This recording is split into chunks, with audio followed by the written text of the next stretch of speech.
மைக்கு போடலாம்.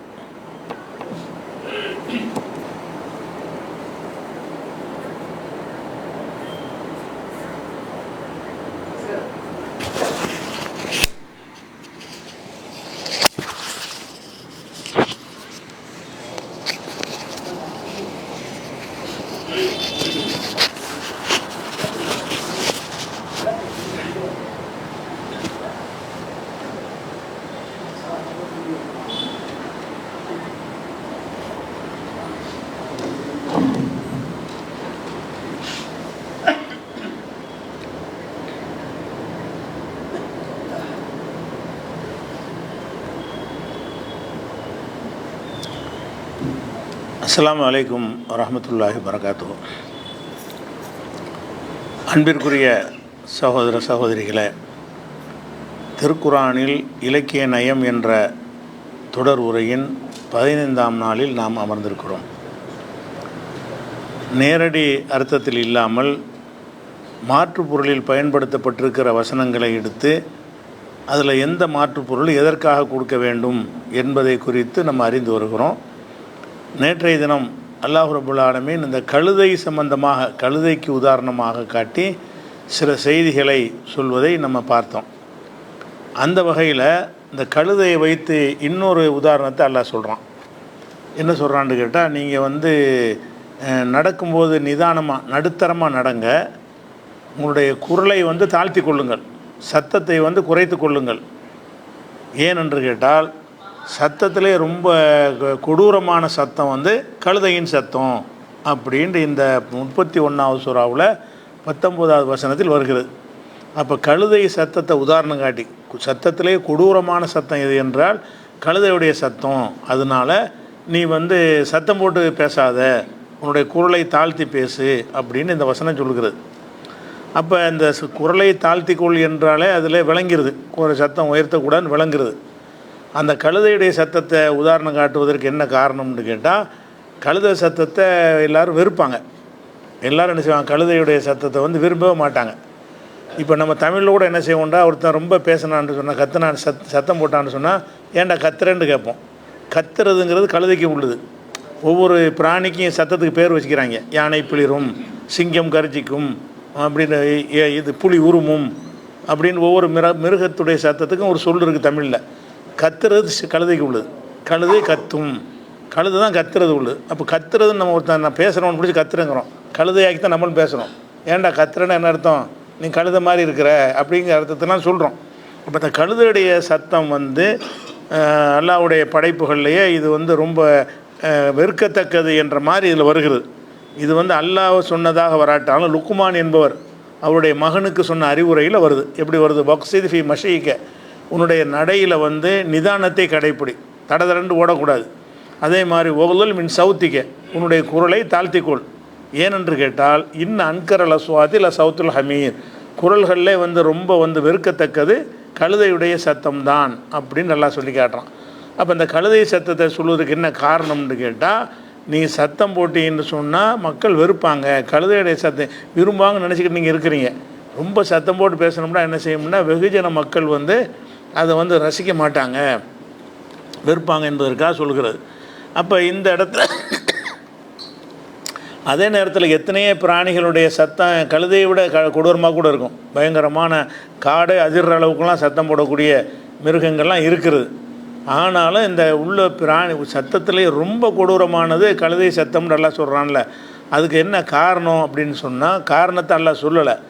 ஆனால் எல்லாருமே அந்த கழுதை சத்தத்தை மட்டும் வெறுக்கிறாங்க. கழுதை வேறு மெத்த சத்தங்கள்னால் அதில் ஒரு ரிதம் இருக்கும். ஒரு கோழி கூவுதுன்னு சொன்னால் கூட அது ஏற்ற இறக்கம்லாம் ஒரு சீராக இருக்கும், கேட்குறதுக்கு நல்லா. அதுவும் சத்தம்தான். அந்த சத்தங்கள் ஒரு கேட்குற மாதிரி இருக்கும். யானை பிறர்னாலும் சரி, சிங்கம் கர்ஜித்தாலும் சரி, அதில் ஒரு ரிதம் இருக்கும் அந்த சத்தத்தில். இது என்ன செய்யணும், அப்படி ஏறும், அப்படி இறங்கும், அப்படி உள்ளே போயிட்டு என்ன செய்ய அந்த சத்தம் வரும். ரெண்டாவது என்னென்னு கேட்டால், அந்த சத்தத்தை பொறுத்த வரைக்கும் எந்த மிருகங்கள் பெரும்பாலும் சத்தம் போட்டாலும், அதாவது வெளியே மூச்சு விடும்போது சத்தம் வரும், மூச்சு இழுக்கும்போது சத்தம் வராது. மூச்சு இந்த நாய் குறைக்குன்னு வைங்களேன், குறைக்கும்போது மூச்சு வெளியே வரும். மூச்சு வெளியே வரும்போது என்ன வரும், சத்தம் வரும். மூச்சு விட்டு இழுக்கும்ல, அப்படி இழுக்கும்போது என்ன வராதுன்னா சத்தம் வராது. அப்போ அந்த மாதிரி தான் என்ன செஞ்சுருக்குன்னா எல்லாமே மிருகங்களுமே இருக்கிறது. ஆனால் கழுதை என்ன செய்யணும்னு கேட்டால் மூச்சு விடும்போதும் சத்தம், இழுக்கும் போதும் சத்தம். அது ரெண்டுமே சத்தம் வரக்கூடியது இருக்குது. மூச்சு விடும்போது ஒரு சத்தம் வரும், மூச்சு இழுக்கும்ல அதுக்கும் சத்தம் வரும். மற்றது வந்து இழுக்கிறதுக்கு சத்தம் வராது. அப்போ இந்த ரெக்கார்டு பண்ணி போட்டிகள்னா கண்டினியூ அந்த குரல் வந்துக்கிட்டே இருக்கும். மிருகங்களுடைய ரெக்கார்டு பண்ணி போட்டிகள்னால் கண்டினியூவாக வராது, இப்படி வந்து ஒரு இறங்கிடும், மரம் ஏறும். அதை மூச்சு விடும்போது சத்தம் கூட, மூச்சு வந்து இழுக்கும்போது என்ன செஞ்சிடும், சத்தம் இல்லாமல் போயிடும். இந்த கழுதை என்ன செய்யணும்னு கேட்டால் அது இழுக்கிறதுலேயும் ஒரு சவுண்டு வர்ற மாதிரி நல்லா ஆக்கியிருக்கான். மூச்சு விடும்போது ஒரு சத்தம், இழுக்கும்போது ஒரு சத்தம். அப்படின்னா என்ன செய்யணும், இடைவெளி இல்லாமல் தொடர்ச்சியாக வர்றதுனால எல்லோரும் வெறுக்கிறாங்க. ஒரு சின்ன ஒரு கேப்பு கூட இல்லாமல் கண்டினியூவாக அந்த சத்தம் வருதில்ல, அதனால தான் வெறுப்பு வர்றதுக்கு காரணம். அப்படிங்கிற உள்ள அர்த்தத்தை உள்ளடக்கி எல்லாம் என்ன செய்கிறான்னு கேட்டால், நீங்கள் சத்தம் போடாதீங்க, கழுத மாதிரி இருக்குங்க, அது வெறுக்கத்தக்கது. நிறைய பேர் பயான் பண்ணும்போது என்ன செய்வாங்கன்னா வேணும்னு போட்டு கத்துவாங்க, மார்க்க அறிஞர்கள் அரசியல்வாதி கத்துவாங்க, இப்படி மைக்கை ஒட்டையிற மாதிரி கத்துவாங்க. அதெல்லாம் கழுதையுடைய தன்மை உள்ளது. அது நம்மளில் உள்ள பயான் பண்ணுற ஆளுக்கு கூட என்ன செய்வாங்கன்னா அந்த மக்களை உசுப்பேற்றுறதுக்காக வேண்டி அந்த தேவையே இருக்காது, சும்மா அது கத்துவாங்க. பயங்கரமாக கத்துனா தான் அது சிறந்த பேச்சு அப்படின்னு நினைத்து கொண்டு கத்துறவங்களாம் இருக்கிறாங்க. அந்த மாதிரி உள்ளது வந்து நல்லது கிடையாது. இந்த வந்து பயானுக்கு மட்டும் ஸ்பெஷல் சட்டமாக மார்க்கத்தில் இருக்குது. அதிக சத்தம் வந்து வெறுக்கத்தக்கதுன்னு இருக்குமென்று சொன்னால் அதை வந்து ரொம்ப ஹை பிச்சில் என்ன செய்யக்கூடாது, அந்த மாதிரி பேசக்கூடாது என்பது இதில் இருந்து விளங்கிக்கிறோம். இது ஒரு இலக்கியமாச்சா. அதே மாதிரி இன்னொரு வசனம் இருக்கிறது. இதை நேரடியாக பார்த்தீங்கன்னு சொன்னால் இது ஷிர்கில் தள்ளக்கூடிய ஒரு அர்த்தம் தர்ற மாதிரி இருக்கும் பார்த்தீங்கன்னா. ஆனால் நேரடி அர்த்தம் கொடுக்காமல் இருந்தால் தான் அது கரெக்டானதுக்கு வரும். அது என்ன வசனம்னு கேட்டால், கடந்த காலத்தில் இறந்து போன இறை தூதர்கள் இருக்கிறாங்க. அந்த இறை தூதர்களை நம்ம பார்க்க முடியுமா? முடியாது.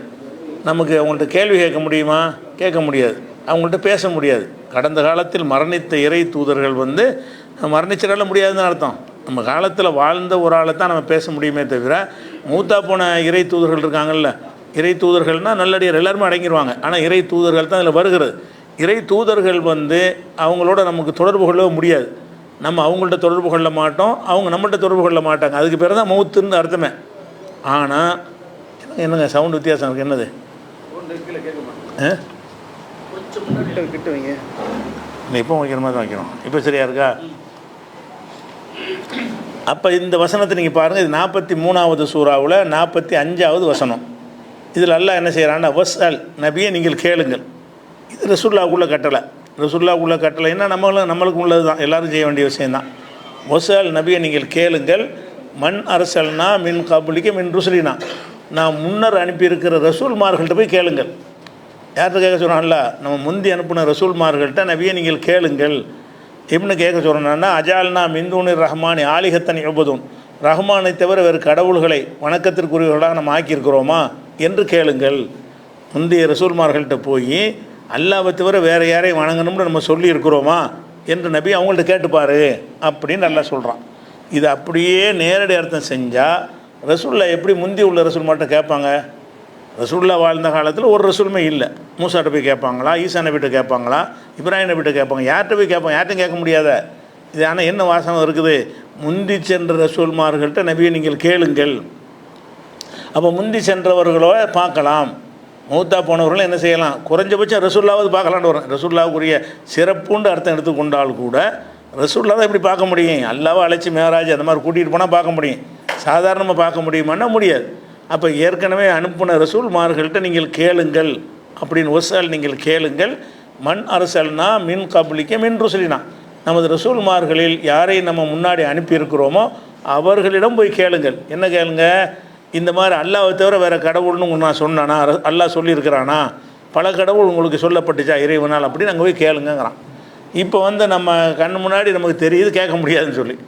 நேரடி அர்த்தம் அதுதான். நேரடி அர்த்தம் வந்து நபிகள் நாயகம் அவர்கள் வந்து என்ன செய்யணும், ஒவ்வொரு நபிட்டையாக போய் கேட்கணும். ஆதம் அலைஹிஸ்ஸலாத்து நூஹ் அலைஹிஸ்ஸலாத்துலாம் போய் இந்த கொஸ்டின் பண்ணணுங்கிற மாதிரி அர்த்தத்தில் வருகிறது. அப்படி ஆனால் அப்படி கேட்க இயலுமா? இது வந்து அர்த்தம் அப்படி வருகிறது. மூத்தா போன ஆட்களை வந்து பூமியில் இருக்கிற ஆட்களை போய் சந்திக்கவோ கேட்கவோ முடியுமாண்டா முடியாது. ஒரு அல்லாஹ் வந்து ஒரு திரையை போட்டுடுறான். அவங்க நல்லடியார்களாக இருந்தால் தூக்க நிலையில் இருப்பாங்கன்னு வருகிறது. அவங்க தூங்கிட்டு இருக்கிறவங்கள்ட்ட போய் நம்ம எப்படி கேட்க? உயிரோடு இருந்தாலும் வேறு உலகத்தில் இருக்கிறாங்க. உயிரோடு தான் இருக்கிறாங்க. அது வேறு ஒரு உலகத்தில் என்ன செய்கிறாங்க, உயிரோடு இருக்கிறாங்க. அவங்கள்ட்ட போய் நம்ம கேட்கவும் முடியாது, அவங்க பதில் சொல்லவும் மாட்டாங்க. அப்படி இருக்கும்போது அவங்கள்ட்ட போய் கேளு அப்படின்னு நல்லா சொன்னானேயானால் இது வந்து நடைமுறைக்கு மாற்றமாக இருக்குது. நடைமுறைக்கு மாற்றமாக இருக்குது. அல்லாவுடைய வேறு வேறு வசனங்களுக்கு மாற்றமாக இருக்குது. வேறு வேறு வசனங்கள் அல்லாஹ் என்ன செய்கிறான்னு கேட்டால், இறந்தவர்களை செவியேற்க செய்ய முடியாது. இன்னக்க லா துஸ்மியுல் மௌத்தா போனார்களை வந்து செவியேற்க செய்ய முடியாதுன்ட்டான். மூத்தா போன ஆட்கள் என்பதில் எல்லோரும் தான் அடங்குவாங்க. ரசூலாக இருந்தால் என்ன, யாராக இருந்தால் என்ன, மூத்தா போயிட்டாங்க. மூத்தா போன ஆட்களுக்கு வந்து நீ செவியேற்க செய்ய முடியாதுன்னா நீ கேட்டாலும் உங்களுக்கு விளங்காது. மௌத்தாயிட்டாங்கன்னு சொன்ன நபிக்கு எல்லாம் கட்டளைறான். இன்னக்க லா துஸ்மியுல் மௌத்தானவர்களுக்கு நீங்கள் வந்து செவியேற்க செய்ய முடியாது. அப்போ நீ பேசினாலும் அவங்களுக்கு காதில் கேட்காதுன்னு நல்லா அப்படியும் குரானில் வசனம் இருக்குது. அதுக்கு மாற்றம் இல்லாமல் தான் இதை விளங்கணும். நீ கேளுன்னு இங்கே சொல்கிறான். இன்னொரு இடத்துல என்ன செய்கிறான்னு எனக்கு கேட்டாலும் விளங்காதுங்கிறான். நீ அவங்கள்ட்ட கேட்டாயானால் பேசினாயானால் அவங்க காது விளங்காது. அது மாதிரி ஒமான் தபி முஸ்மீன் மன்ஃபில் குபூர், கபூரில் உள்ளவர்களை வந்து உன்னால் செவியேற்க செய்ய முடியாது. கபூரில் தான் இருக்கிறாங்க எல்லோரும். எல்லா நபிமார்களும் கபூர்லாம் அடக்கப்பட்டிருக்கிறாங்க, கபூரில் இருக்கிறாங்க. கபூரில் இருக்கிறவர்களுக்கு நபியை நீ போய் பேசினேன்னு சொன்னால் அவங்களுக்கு செவியேற்க செய்ய முடியாது. அப்போ இறந்தவர்களை செவியேற்க செய்ய முடியாது என்று குரான் சொல்கிறது. கபூரில் உள்ளவர்களை செவியேற்க செய்ய நபிக்கு உனக்கே முடியாதுங்கிறான்ல. நமக்கெல்லாம் முடியாதுங்கிற விஷயத்தில் அல்லாவுடைய ரசூலுக்க முடியாது. நபியே நீ வந்து உன்னால் செவியேற்க செய்ய முடியாது அப்படின்னு சொல்லும்போது அப்போ எப்படி கேட்க சொல்லுவான்? காது விளங்காதுன்னு சொன்னால் செவிடான்னு சொல்லிவிட்டு போய் உன்ட்ட கேட்க சொல்லுவாங்களா? செவிடு மாதிரி தானே. காது விளங்காதுன்னா இறந்து போனவர்கள் வந்து கேட்கும் திறன் இல்லாதவர்கள் அர்த்தம். உசுரோடு இருக்கிற வரைக்கும் தான் கேட்கும் திறன் இருக்குமே தவிர இறந்தார்கள்னு சொன்னால் இந்த உலகத்தில் பேசுகிற எந்த ஒன்றையும் அவங்க கேட்க மாட்டாங்க. இப்போ கேட்க மாட்டாங்கன்னு இருக்கும்போது இப்போ எப்படி தான் அர்த்தம் செய்கிறது? இது வந்துருச்சே. முந்தி சென்றவர்கள்ட்ட போய் முந்தி சென்றவர்கள்ட்ட கேளுன்னா எப்படி என்ன தான் அர்த்தம், நேரடி அர்த்தம் கொடுக்க முடியாதுன்னு விளங்குது. நேரடி அர்த்தம் கொடுக்கவே முடியாது. அது மாதிரி ரசூலுல்லாஹ் தங்களுடைய வாழ்நாளில் இப்போ தான் மூசா நபிகிட்ட கேட்டேன், இப்போ ஈசா நபிகிட்ட கேட்டு வந்தேன்னு ஏதாவது சொன்னாங்களா? இதை அமுல்படுத்தினாங்களா? இப்படி கேட்டாங்கன்னா அல்லாஹ் கேட்க சொல்லிட்டான். நான் உடனே இப்ராஹிம் நபிகிட்ட கேட்டேன், இஸ்மாயில் நபிகிட்ட கேட்டேன்டா சொல்லியிருக்கிறாங்களா? அவங்க கேட்டதாகவும் ஆதாரம் இல்லை, கேட்கவும் முடியாது. கேட்க முடியாதுங்கிற விஷயம் வந்து பல வசனங்களில் சொல்லப்படும். மூத்தாயிட்டாங்கன்னு சொன்னால் அவங்களுக்கு திரை போடப்பட்டுரும், எந்த தொடர்பு கொள்ள முடியாது. ரசூலுல்லாஹ்வுக்கு அவங்க மௌத்தாயிட்டாங்கன்னா நம்ம செலவாத்து சொல்கிறத வானவர்கள் தான் கொண்டு போய் சேர்ப்பாங்கன்னு வருகிறது. அவங்க வந்து செவியுற மாட்டார்கள். அப்போ இது என்ன செய்யணும்னா இதை வச்சுக்கிட்டு என்ன செய்கிறாங்கன்னு கேட்டால், அப்போ ரசூலுல்லாஹ் முந்தி போன இறை தூதர்கள்ட்ட கேட்கலாம்னு இருக்குல்ல. அப்போ முந்தி போன இறை தூதர்கள் மாதிரி தான் நல்லடியார்களும். நாங்கள் அவுலியாவை கூப்பிடுவோம், மகானை கூப்பிடுவோம். அவங்களாம் இறந்துட்டா கூட எங்களால் தொடர்பு கொள்ள இயலும், இறந்தவர்களுடைய தொடர்பு கொள்ள இயலும்னு சொல்லி அந்த ஷிர்க்குக்கு இதை ஒரு தப்பான வியாக்கியானத்தை எக்ஸ்ட்ரா சேர்த்து இதில் ரசூலுக்கு தான் வருது. அப்படி பார்த்தாலும் இவங்க எந்த ரசூலையும் கூப்பிட்றது கிடையாது. இவங்க நம்ம சமுதாயத்தில் ஷிர்க் வைக்கிற ஆளுக்கு யாரை கூப்பிட்றாங்க?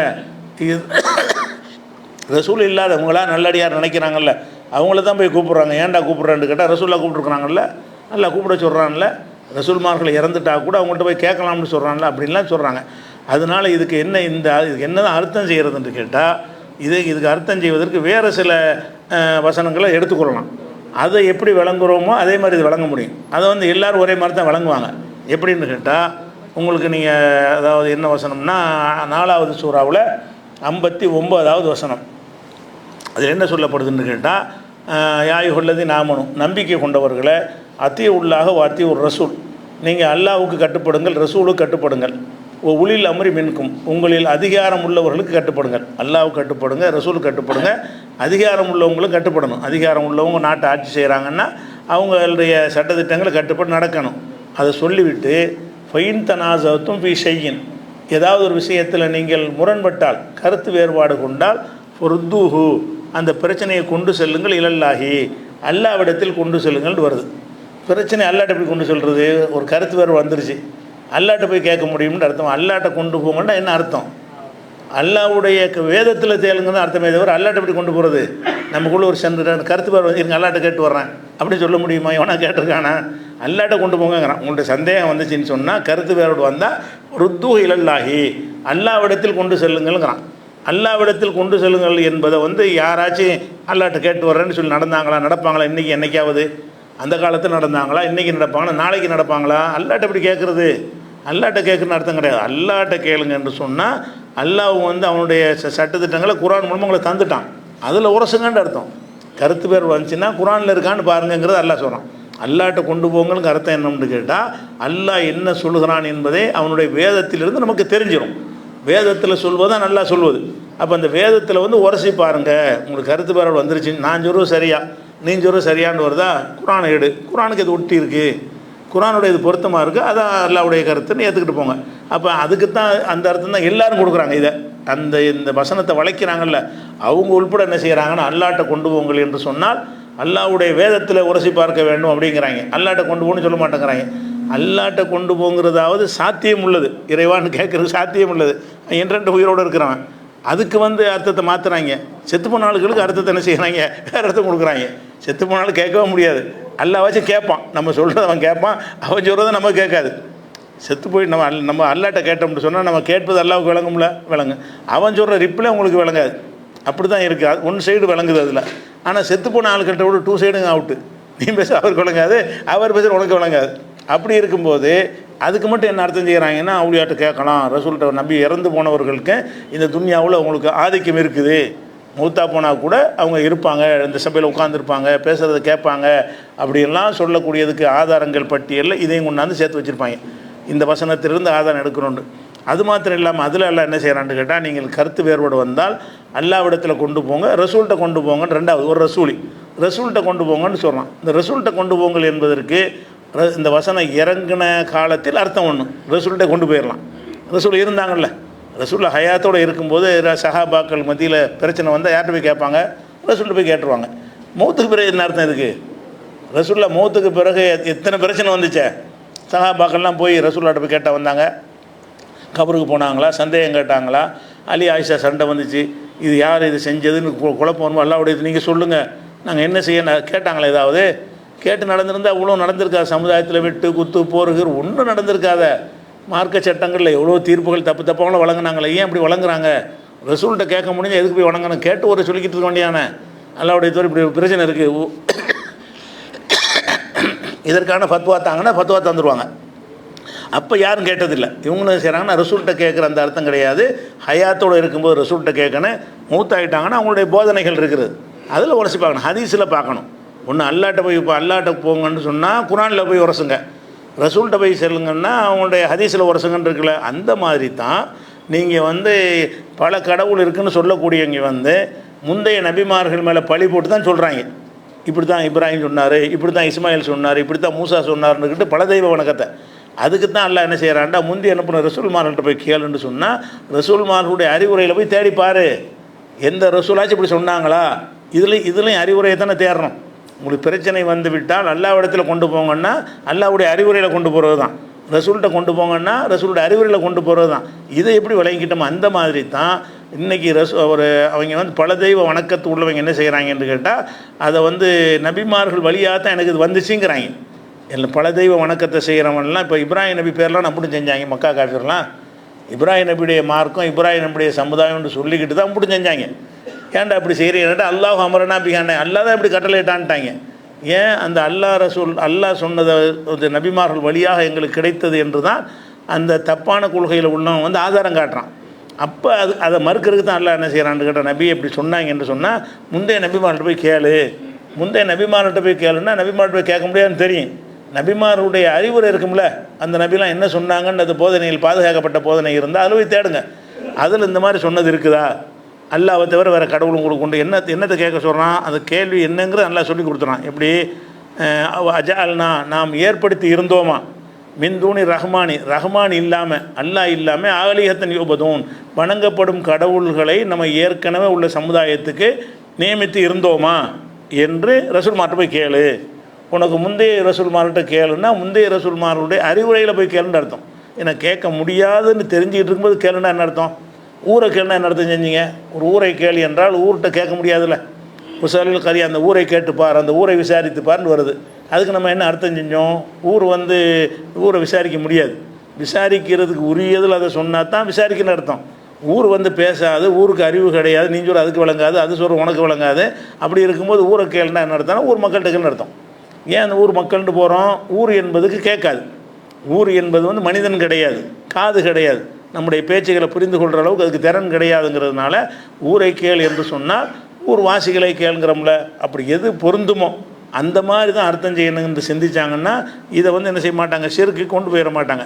அப்போ இந்த இந்த 4:59 வசனத்தை இணைத்து இதை பார்த்தார்கள் என்று சொன்னால் இது என்ன அர்த்தம் வழங்கிடும். நபியே, நீங்கள் வந்து முந்தி சென்ற நபிமார்கள்ட்ட கேளுங்க, பல கடவுள்களை அல்லாஹ் ஏற்படுத்தி இருந்தானான்னு கேளுங்க அப்படின்னா அந்த போதனையில் கேட்குறது தான் அது வழங்கிருச்சா.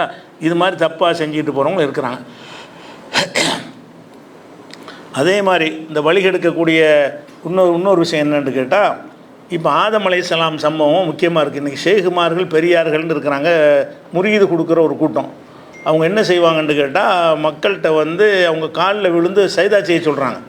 ஷேகுமார்கள்னால் என்ன செய்யணும், காலை தொட்டு முத்தமிடணும், அல்லது காலில் வந்து சஜிதா செய்யணும்.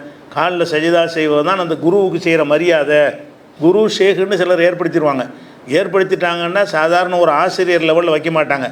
அவர் என்ன செய்வாங்கன்னா, ஒரு தெய்வ அம்சம் பொருந்தியவர் மாதிரி நினைத்து கொண்டு இவங்க காலில் விழுந்தெல்லாம் வணங்குவாங்க.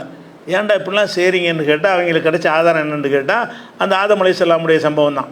ஆதம் அலைஹிஸ்ஸலாத்துக்கு வந்து மலக்குமார்களை அல்லாஹ் சஜிதா செய்ய சொன்னானா இல்லையா? அப்போ ஆதம் அலைஹிஸ்ஸலாத்துக்கு மலக்கை விட ஆதம் அலைஹிஸ்ஸலாம் மேலானவர், கீழானவர் வந்து மேலானவருக்கு என்ன செய்கிறாரு, சஜிதா செய்கிறாரு. அது மாதிரி உள்ள விஷயம் தான். நாங்கள் ஷேகுமார்கள், அப்போ அவங்களுக்கு ஒன்றும் தெரியாதவங்களாக இருக்கிறாங்க. ஒன்றும் தெரியாதவங்க என்ன செய்யணும்னா எங்கள் காலில் விழுணும். அப்படி விழுவதை வந்து அது சஜிதாங்கிறதே ஒரு ஷிர்காக இருக்குமே, ஆனால் அதை போய் அல்லாஹ் செய்ய சொல்லியிருப்பானா? சஜிதாங்கிறது அல்லாஹ்வை தவிர யாருக்கும் செய்யக்கூடாது என்று இருக்குமையானால் ஆதமுக்கு சஜிதா செய்யுங்கள் அல்லாஹ் சொல்கிறானா இல்லை? எங்கேயெல்லாம் சொல்கிறான்? 2:34 சொல்லுகிறான், இதுக்குள்னால் மலாய்க்கத்தை, மலக்குமார்களுக்கு நாம் சொன்னோம், உஸ்ஜுதுலி ஆதமுக்கு சஜிதா செய்யுங்கள் என்று சொன்னோம். சஜது, அவங்கெல்லாம் சஜிதாவும் செய்தார்கள், இல்லா இப்லீஸை தவிர. அப்போ இப்லீஸை தவிர எல்லாம் சஜிதா செஞ்சாங்க. சஜிதா செய்ய அல்லாஹ் தான் கட்டளையான, அது கூட அவங்களா செஞ்சால் கூட அல்லாஹ் கட்டளையிட்டா செஞ்சாங்கன்னு கேள்வி கேட்கலாம். சஜிதா செய்ய சொன்னதே யார் தான்? அல்லாஹ் தான். உஸ்ஜுதுலி ஆதமுக்கு சஜிதா செய்யுங்கள்னு நம்ம சொன்னோம், அவங்க சஜிதா செஞ்சாங்க. இது 2:34. அதே மாதிரி வந்து 7:11 இதே வாசகம் இருக்குது. மலக்குமாருக்கு சஜிதா செய்ய சொன்னோம், அவங்க சஜிதா செஞ்சாங்க, இப்லீஸை தவிரன்னு சொல்லி. அதே மாதிரி வந்து இந்த ஆதமை படைத்து நம்ம இந்த நான் உயிருக்கு அந்த உடலுக்கு உயிரை ஊதிய உடனே கவுலகு சாஜிதீன், அவருக்கு சஜிதாவில் விழுந்து விடுங்கள் அல்லாஹ் சொல்கிறான். அதாவது ஆதமை நான் படைக்க போகிறேன், அவர் அந்த மண்ணால் படைத்து அவருக்கு நான் எப்போ உயிரை வேணும், ஊதின உடனே கவுலகு சாஜிதீன், அவருக்கு வேண்டிய சஜிதாவில் நீங்கள்லாம் விழுந்து விடுங்கள் என்று அல்லாஹ் சொன்னான். இப்போ சஜிதல் மலாயிகத்துக்குள்ளும் அஜ்மவுன், எல்லா மலக்குகளும் சஜிதா செய்தார்கள். அப்படி இப்லீஸை தவிர அப்பா இங்கே கூணமா சாஜிதீன், அவன் சஜிதா செய்கிற கூட்டத்தில் ஒருவனாக இருக்க மறுத்து விட்டான் அப்படின்னு சொல்லி 15வது அத்தியாயத்தில் 29, 30, 31 வசனத்தில் இருக்குது. அதே மாதிரி 17:61 என்ன இருக்குன்னு கேட்டால், மலக்குமார்களுக்கு நாம் கட்டளையிட்டோம், ஆதமுக்கு சஜிதா செய்யுங்கள் என்று சஜிதா செஞ்சார்கள். இந்த வாசகம் 17:61 இருக்கிறது. இதே வாசகம் 18:50 இருக்கிறது. இதே வாசகம் 20:116 இருக்கிறது. அப்போ இதே வாசகம் வந்து 38:75 இருக்குது. ஒரு ஆதம் அலைஹிஸ்ஸலாம் சம்பவத்தையே குர்ஆனில் பல இடங்களில் எல்லாம் சொல்லி காட்டுறான். என்ன சொல்கிறான்னு கேட்டால், நீங்கள் மலக்குகளை கூப்பிட்றான், இந்த இருக்கிற ஆதம் இவருக்கு சஜிதா செய்யுங்க. அப்போ மலக்குமார்கள் அல்லாஹ்வுக்கு சஜிதா செய்ய சொல்லி அல்லாஹ் கட்டளை இட்டுக்கிறான். கட்டளை இட்டுக்கு மீறினதுனாலே இப்லீஸாக போகிறான். இல்லாட்டி அவன் கெட்டவனாக இருக்க மாட்டான். அவன் இப்லீஸ் செஞ்ச தப்பே என்னது, சஜிதா செய்ய மறுத்தது தான். அப்போ சஜிதா செய்ய ஷேகுமார்களுக்கு சஜிதா செய்ய மறுக்கிறது உங்களை காஃபிர் ஆக்கிறேன், இப்லீஸாக போயிடுவீங்க. ஏன்னா இப்லீஸாக போயிட்டான்ல, இப்லீஸோடைய செஞ்ச வேலையை என்ன, வேறு என்ன செஞ்சான்? கொலை செஞ்சானா, விபச்சாரம் பண்ணானா, திருடினானா, என்ன செஞ்சாவன்? அல்லாஹ்வுக்கு சஜிதா செய்ய மாட்டான்னு சொன்னானா? மனுஷனுக்கு தானே செய்ய மாட்டான்னா? அவன் செஞ்ச ஒரே தப்பு என்னது, ஆதமுக்கு நம்ம சஜிதா செய்ய முடியாதுன்ட்டான். அது காரணம் அவன் சொன்னான். என்ன சொன்னான்? அவரோட நான் மேலானவன், ஆனால் ஹைரு மின்ஹு, நான் அவரோட சிறந்தவனாக இருக்கிறேன். ஹலக்தனி மின்னார், என்னை நெருப்பில் படைத்தாய், ஹலக்தோ மின்தீன், அவர் களிமண்ணில் படைச்சிருக்கிற, அதனால் நான் தான் மேலானவன். அதனால் ஆதமத்தான் அவர் போட்டியாக நினச்சானே தவிர அல்லாஹ்வுக்கு சஜிதா செய்யறதுக்கு மறுக்கவே இல்லைவன். அல்லாஹ்வுக்கு சஜிதா செஞ்சு வணங்கி கொண்டு தான் இருந்தான். அப்போ இதெல்லாம் வச்சு என்ன செய்கிறாங்கன்னு கேட்டால், ஷேகுங்கிற ஒரு அந்தஸ்தில் இருக்கிறவங்களுக்கு நம்ம என்ன செய்யணும், ஒரு மரியாதை செய்யணும் அப்படிங்கிற இதெல்லாம் எடுத்துக்கொண்டு, இந்த மாதிரி விஷயங்கள்லாம் எடுத்துக்கொண்டு சொல்லுவாங்க. இதை மட்டும் கேட்கும்போது, இவ்வளோ வசனத்தில் இருக்கிறத கேட்கும் பொழுது, இந்த வாதங்களை கேட்கும் பொழுது, அப்போ இப்லீஸாக போனதுக்கு காரணம் என்ன? ஒரு நல்லடியாருக்கு சஜிதா செய்ய மறுத்தது தானே. ஒரு நல்ல மனிதர் உள்ள ஆதம் நபிக்கு வந்து அவன் சஜிதா செய்ய மறுத்த காரணத்தினால் அவன் கெட்டவனாக போயிட்டான். அதனால் நீங்கள் ஷேகுமார்கள்ட்ட காலில் விழாமல் நீங்கள் வந்து மோட்சம் அடைய முடியாதுன்ற மாதிரி ஒரு வாதத்தை வைக்கிறாங்க. இதுக்கு என்ன காரணம்னு கேட்டால் அவங்களுக்கு அந்த மொழியுடைய அறிவு பத்தாவது தான் காரணம். இப்போ சஜிதான்னு நமக்கு என்ன வருதுன்னு கேட்டால், இந்த உம்மத்தில் சஜிதான்னா என்னன்னா நம்ம தொழுகையில் செய்கிறோம்ல, இதுதான் சஜிதான்னு பழக்கத்துக்கு வந்துட்டோம். ஆனால் இந்த சஜிதாங்கிற சொல்லு ரசூல்லா உண்டாக்குன சொல்லா? அதுக்கு முன்னே இந்த சொல்லு இல்லையா? சஜிதாங்கிற சொல்லு வந்து அரபு மொழி தோன்றிய காலத்திலேருந்து அரபு மொழியில் இருக்கிறது. ஆனால் இஸ்லாம் வந்து என்ன செய்யுதுன்னு கேட்டால், அந்த சஜிதாவுக்கு வந்து இது சில காரியத்தை செஞ்சு இதான் சஜிதான்னு காட்டுது. இப்போ சஜிதான நெத்தியை கொண்டு வச்சு நம்ம செய்கிறோம்ல, இதுதான் சஜிதா என்று சொல்லி அகராதி சொல்லலை. அல்லாஹ்வுடைய ரசூல் என்ன செய்கிறாங்கன்னு கேட்டால், அந்த சஜிதா செய்கிறதுங்க முறையை கற்றுத்தரும்போது இந்த செயலுக்கு பேர் சஜிதான்ட்டாங்க. அதுக்கு முன்னாடி என்ன அர்த்தத்தில் இருந்துச்சுன்னா, சஜிதாங்கிற வார்த்தை வந்து பணிதல், ஒரு மனுஷனுடைய உயர்வை ஏற்றுக்கொண்டு பணிவு காட்டுறதுக்கு பேர் தான் என்னது, நெத்தியை கொண்டே நிலத்தில் வைக்கிறதுங்கிற அர்த்தம் கிடையாது சஜிதாங்கிறது.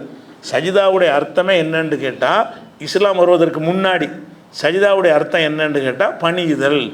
ஆதமுக்கு பணியுங்கள், ஆதமை உயர்ந்தவர்னு ஒத்துக்க.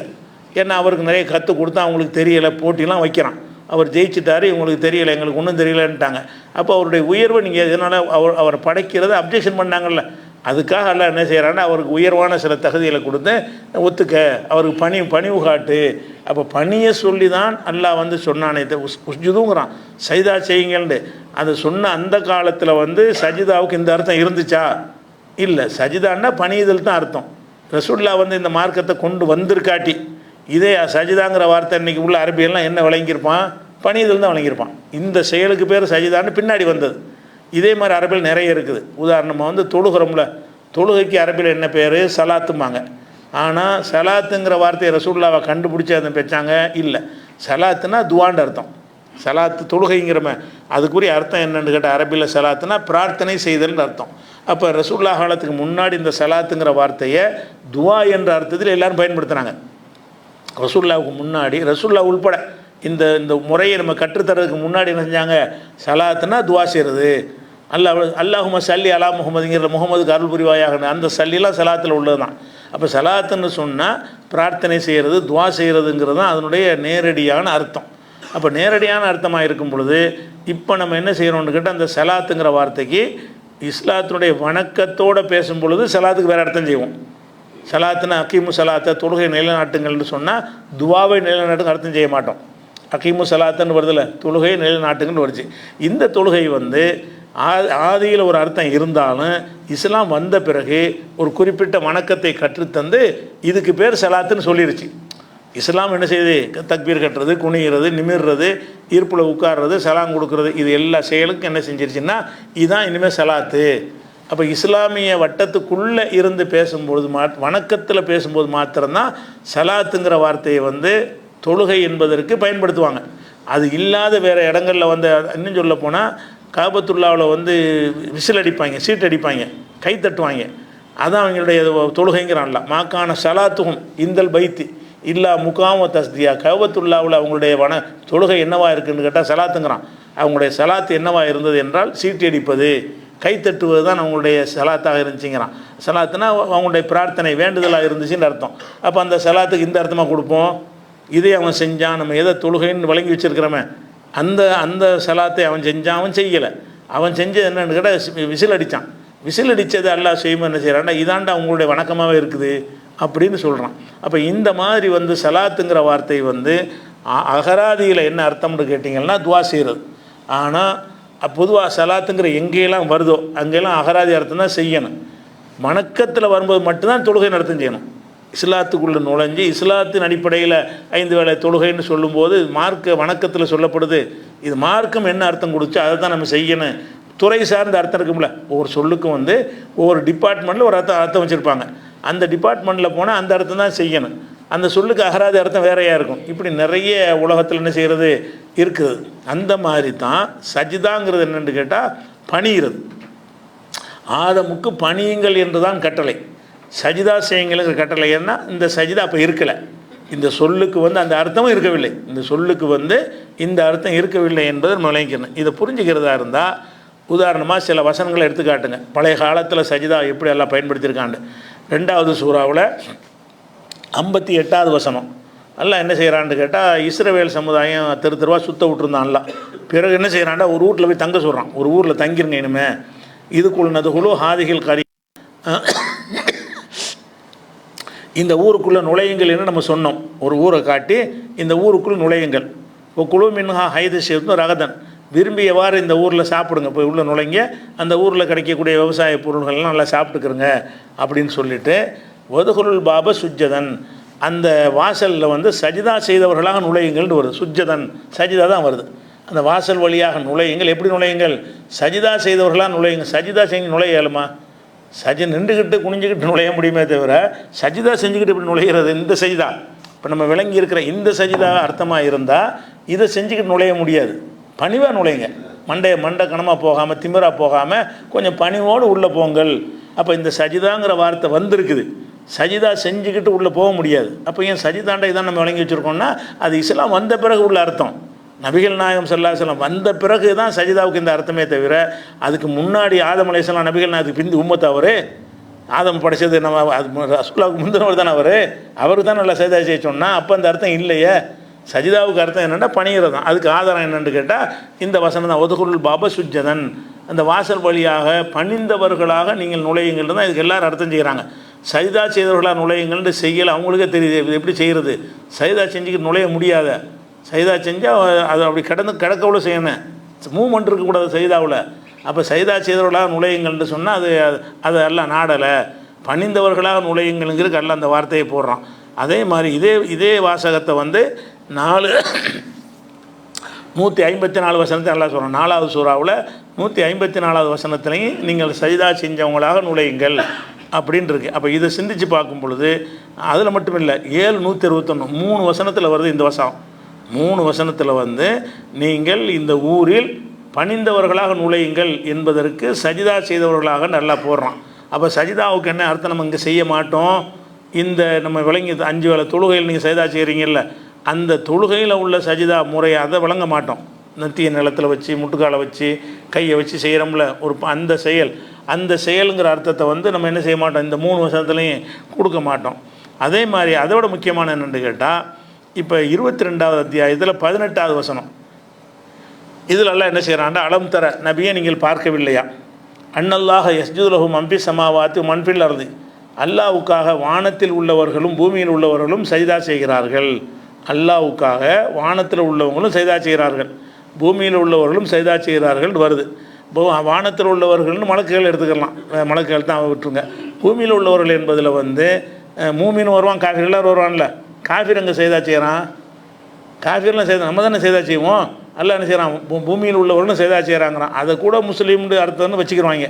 அது மட்டும் அல்லாஹ் சொல்லலை, தொடர்ச்சியாக சொல்கிறான். ஒஷம்சு, சூரியனும் சஜிதா செய்கிறது. சூரியன் எப்படி சஜிதா செய்யும்?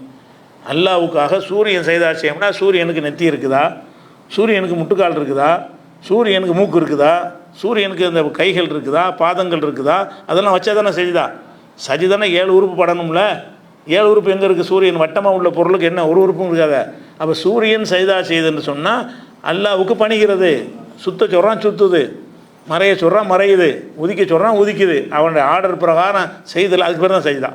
சூரியன் சஜிதா செய்யறதுக்கு என்ன அர்த்தம்னு கேட்டால், எதற்காக அதை படைத்திருக்கிறானோ அதன்படி இயங்குகிறது. அப்போ இங்கே சூரியன் சஜிதா செய்யறதுக்கு ஏன் அந்த அர்த்தம் செய்ய மாட்டேங்கிறீங்க? ஏன்னு கேட்டால் அந்த சஜிதாங்கிறது வந்து பொருந்தலை. உங்களுக்கு அறிவு சொல்லுது, ஆமாம் இந்த செயல் அதுக்கு கிடையாது. இந்த நம்ம செய்யக்கூடிய ருக்கு சஜிதா இருக்குது, அந்த சஜிதா வந்து சூரியனுக்கு கற்பனை பண்ண முடியாதுங்கிறீங்கல்ல. ஏன்னு கேட்டால் இது அகராதியோட அர்த்தம். அந்த காலத்தில் அந்த சஜிதாவுக்கு வந்து இஸ்லாம் வருவதற்கு முன்னாடி பணிகிறது தான் அதுக்கு அர்த்தம். அதே மாதிரி சூரியன் மட்டுமில்லை, உல் கமரு சந்திரனும் சஜிதா செய்கிறது. சந்திரன் எப்படி சஜிதா செய்யும்? ஒன் நுஜூமும் நட்சத்திரங்களும் சஜிதா செய்கிறது. அப்போ சூரியன் சந்திரன் நட்சத்திரங்கள் சஜிதா செய்யுதுன்னா இவற்றுக்கெல்லாம் சஜிதான்னு ஒன்று இருக்க முடியுமா? சூரியன் நம்ம விளங்கி இருக்க இந்த சஜிதா நம்ம தொழுகையில் செய்கிறோமோ சஜிதா, அந்த சஜிதாவை சூரியனோ சந்திரனோ நட்சத்திரங்களோ செய்யுமான்னா செய்ய முடியாது. அப்போ என்ன அர்த்தம்? பணியுது. சந்திரனுக்கு ஒரு கட்டளை இட்டுருக்கிறான், அதன்படி இது இயங்குகிறது. நட்சத்திரங்களுக்கு ஒரு உத்தரவு போட்டிருக்கிறான், அதன்படி என்ன செய்கிறது? மின்னுகிறது, மறைகிறது. இப்போ என்னென்ன வேலையெல்லாம் கொடுத்துருக்குறானோ அதை செய்கிறதுக்கு பேர் தான் பணிவு. அப்போ பணிகிறதுங்க அர்த்தம் அங்கே கொடுக்கணும். அது மட்டும் சொல்லல, ஒல் ஜிபாலு மலைகளும் செய்தாச்சு. மலை எங்கே செய்தா செய்யுது? அப்படி தான் கண்ணு முன்னாடி பார்க்குறோம், அப்படி தான் இருக்குது. ஒரு நாள் நீங்கள் செய்தா செஞ்சு பார்த்ததில்லை. மலைகள் செய்தா செய்யுதுங்கிறான். மலை எங்கே செய்தா செய்யுது? நீங்கள் சொல்கிற இந்த அர்த்தத்தில் உள்ள சஜிதா அது கொடுக்க முடியுமா? தொழுகையில் நம்ம செய்கிற சஜிதா, அந்த சஜிதாவை மழை செய்யுமா இருந்தால் மழை வந்து பெண்டாகி வளையணும், அதெல்லாம் முடியுமா? மழை இப்படி வளைஞ்சின செய்யணும், உச்சியை கொண்டாந்து கீழே வைக்கணும், அது பாட்டுக்கு இருந்துக்கிட்டே இருக்குது. எல்லாம் சஜிதா செய்துக்கிறான். அப்படி விடியோடி நீங்கள் 24 மணி நேரம் 365 நாளைக்கு நின்று பார்த்தாலும் ஒரு சஜிதாவை இதில் பார்க்க முடியாது. ஒரு மூமெண்ட்டையும் உங்களுக்கு பார்க்க முடியும். மூமெண்ட்டான பூமியை ஒன்றுமில்லாம் பூகமாக போயிடும். அது பாட்டுக்கு இருந்துக்கிட்டு தான் இருக்கும். ஆனால் அதுக்கு எல்லாம் என்ன செய்கிறான்? சைதா செய்துங்கிறான். ஏன் சைதா செய்துங்கிறான்? அதுவும் பணியுது. அதை என்ன மாதிரி எல்லாம் இருக்க சொன்னால் அப்படி இருந்துக்கிட்டு இருக்கு. அதுக்கு என்ன ஆர்டர் பண்ணானோ அந்த ஆர்டர் படி மலைகள் இருக்குது.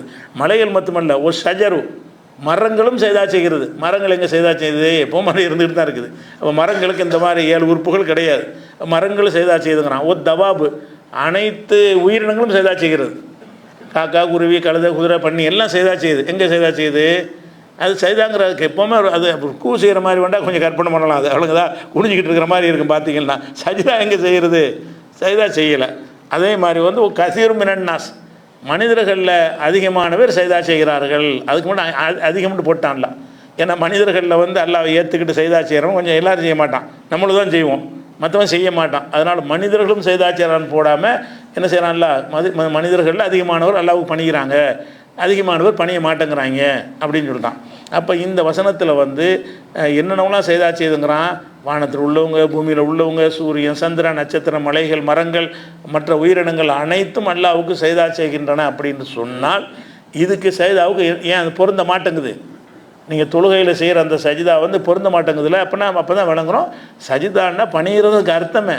நம்ம ஷரியத்து வந்த பிறகு என்ன செய்யணும்? அந்த அர்த்தத்தை மாற்றிக்கிருச்சு. மாற்றினா அந்த ஷரியத்து சம்பந்தமான அந்த டிபார்ட்மெண்ட்டில் பேசும்போது மட்டும்தான் சஜிதாவுக்கு இந்த அர்த்தம் கொடுக்கணும்.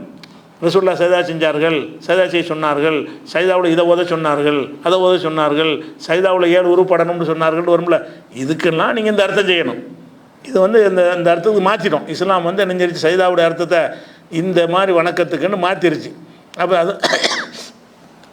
அப்போ இதை வச்சு பார்க்கும் பொழுது சஜிதாவுடைய அர்த்தம் என்னன்னு நமக்கு தெளிவாக வழங்குது. சஜிதாண்டா பணிகிறது அதுக்கு அர்த்தம். அப்போ இஸ்லாம் நபிகள் நாயத்துக்கு முந்தி உள்ள விஷயங்களை பற்றி சஜிதான்னு பேசப்படும் என்று சொன்னால் பணியுங்கள்ன்ற அர்த்தம் தான் கொடுக்கணும். நபி வந்து தான் அந்த அர்த்தத்துக்கு மாற்றுறாங்க.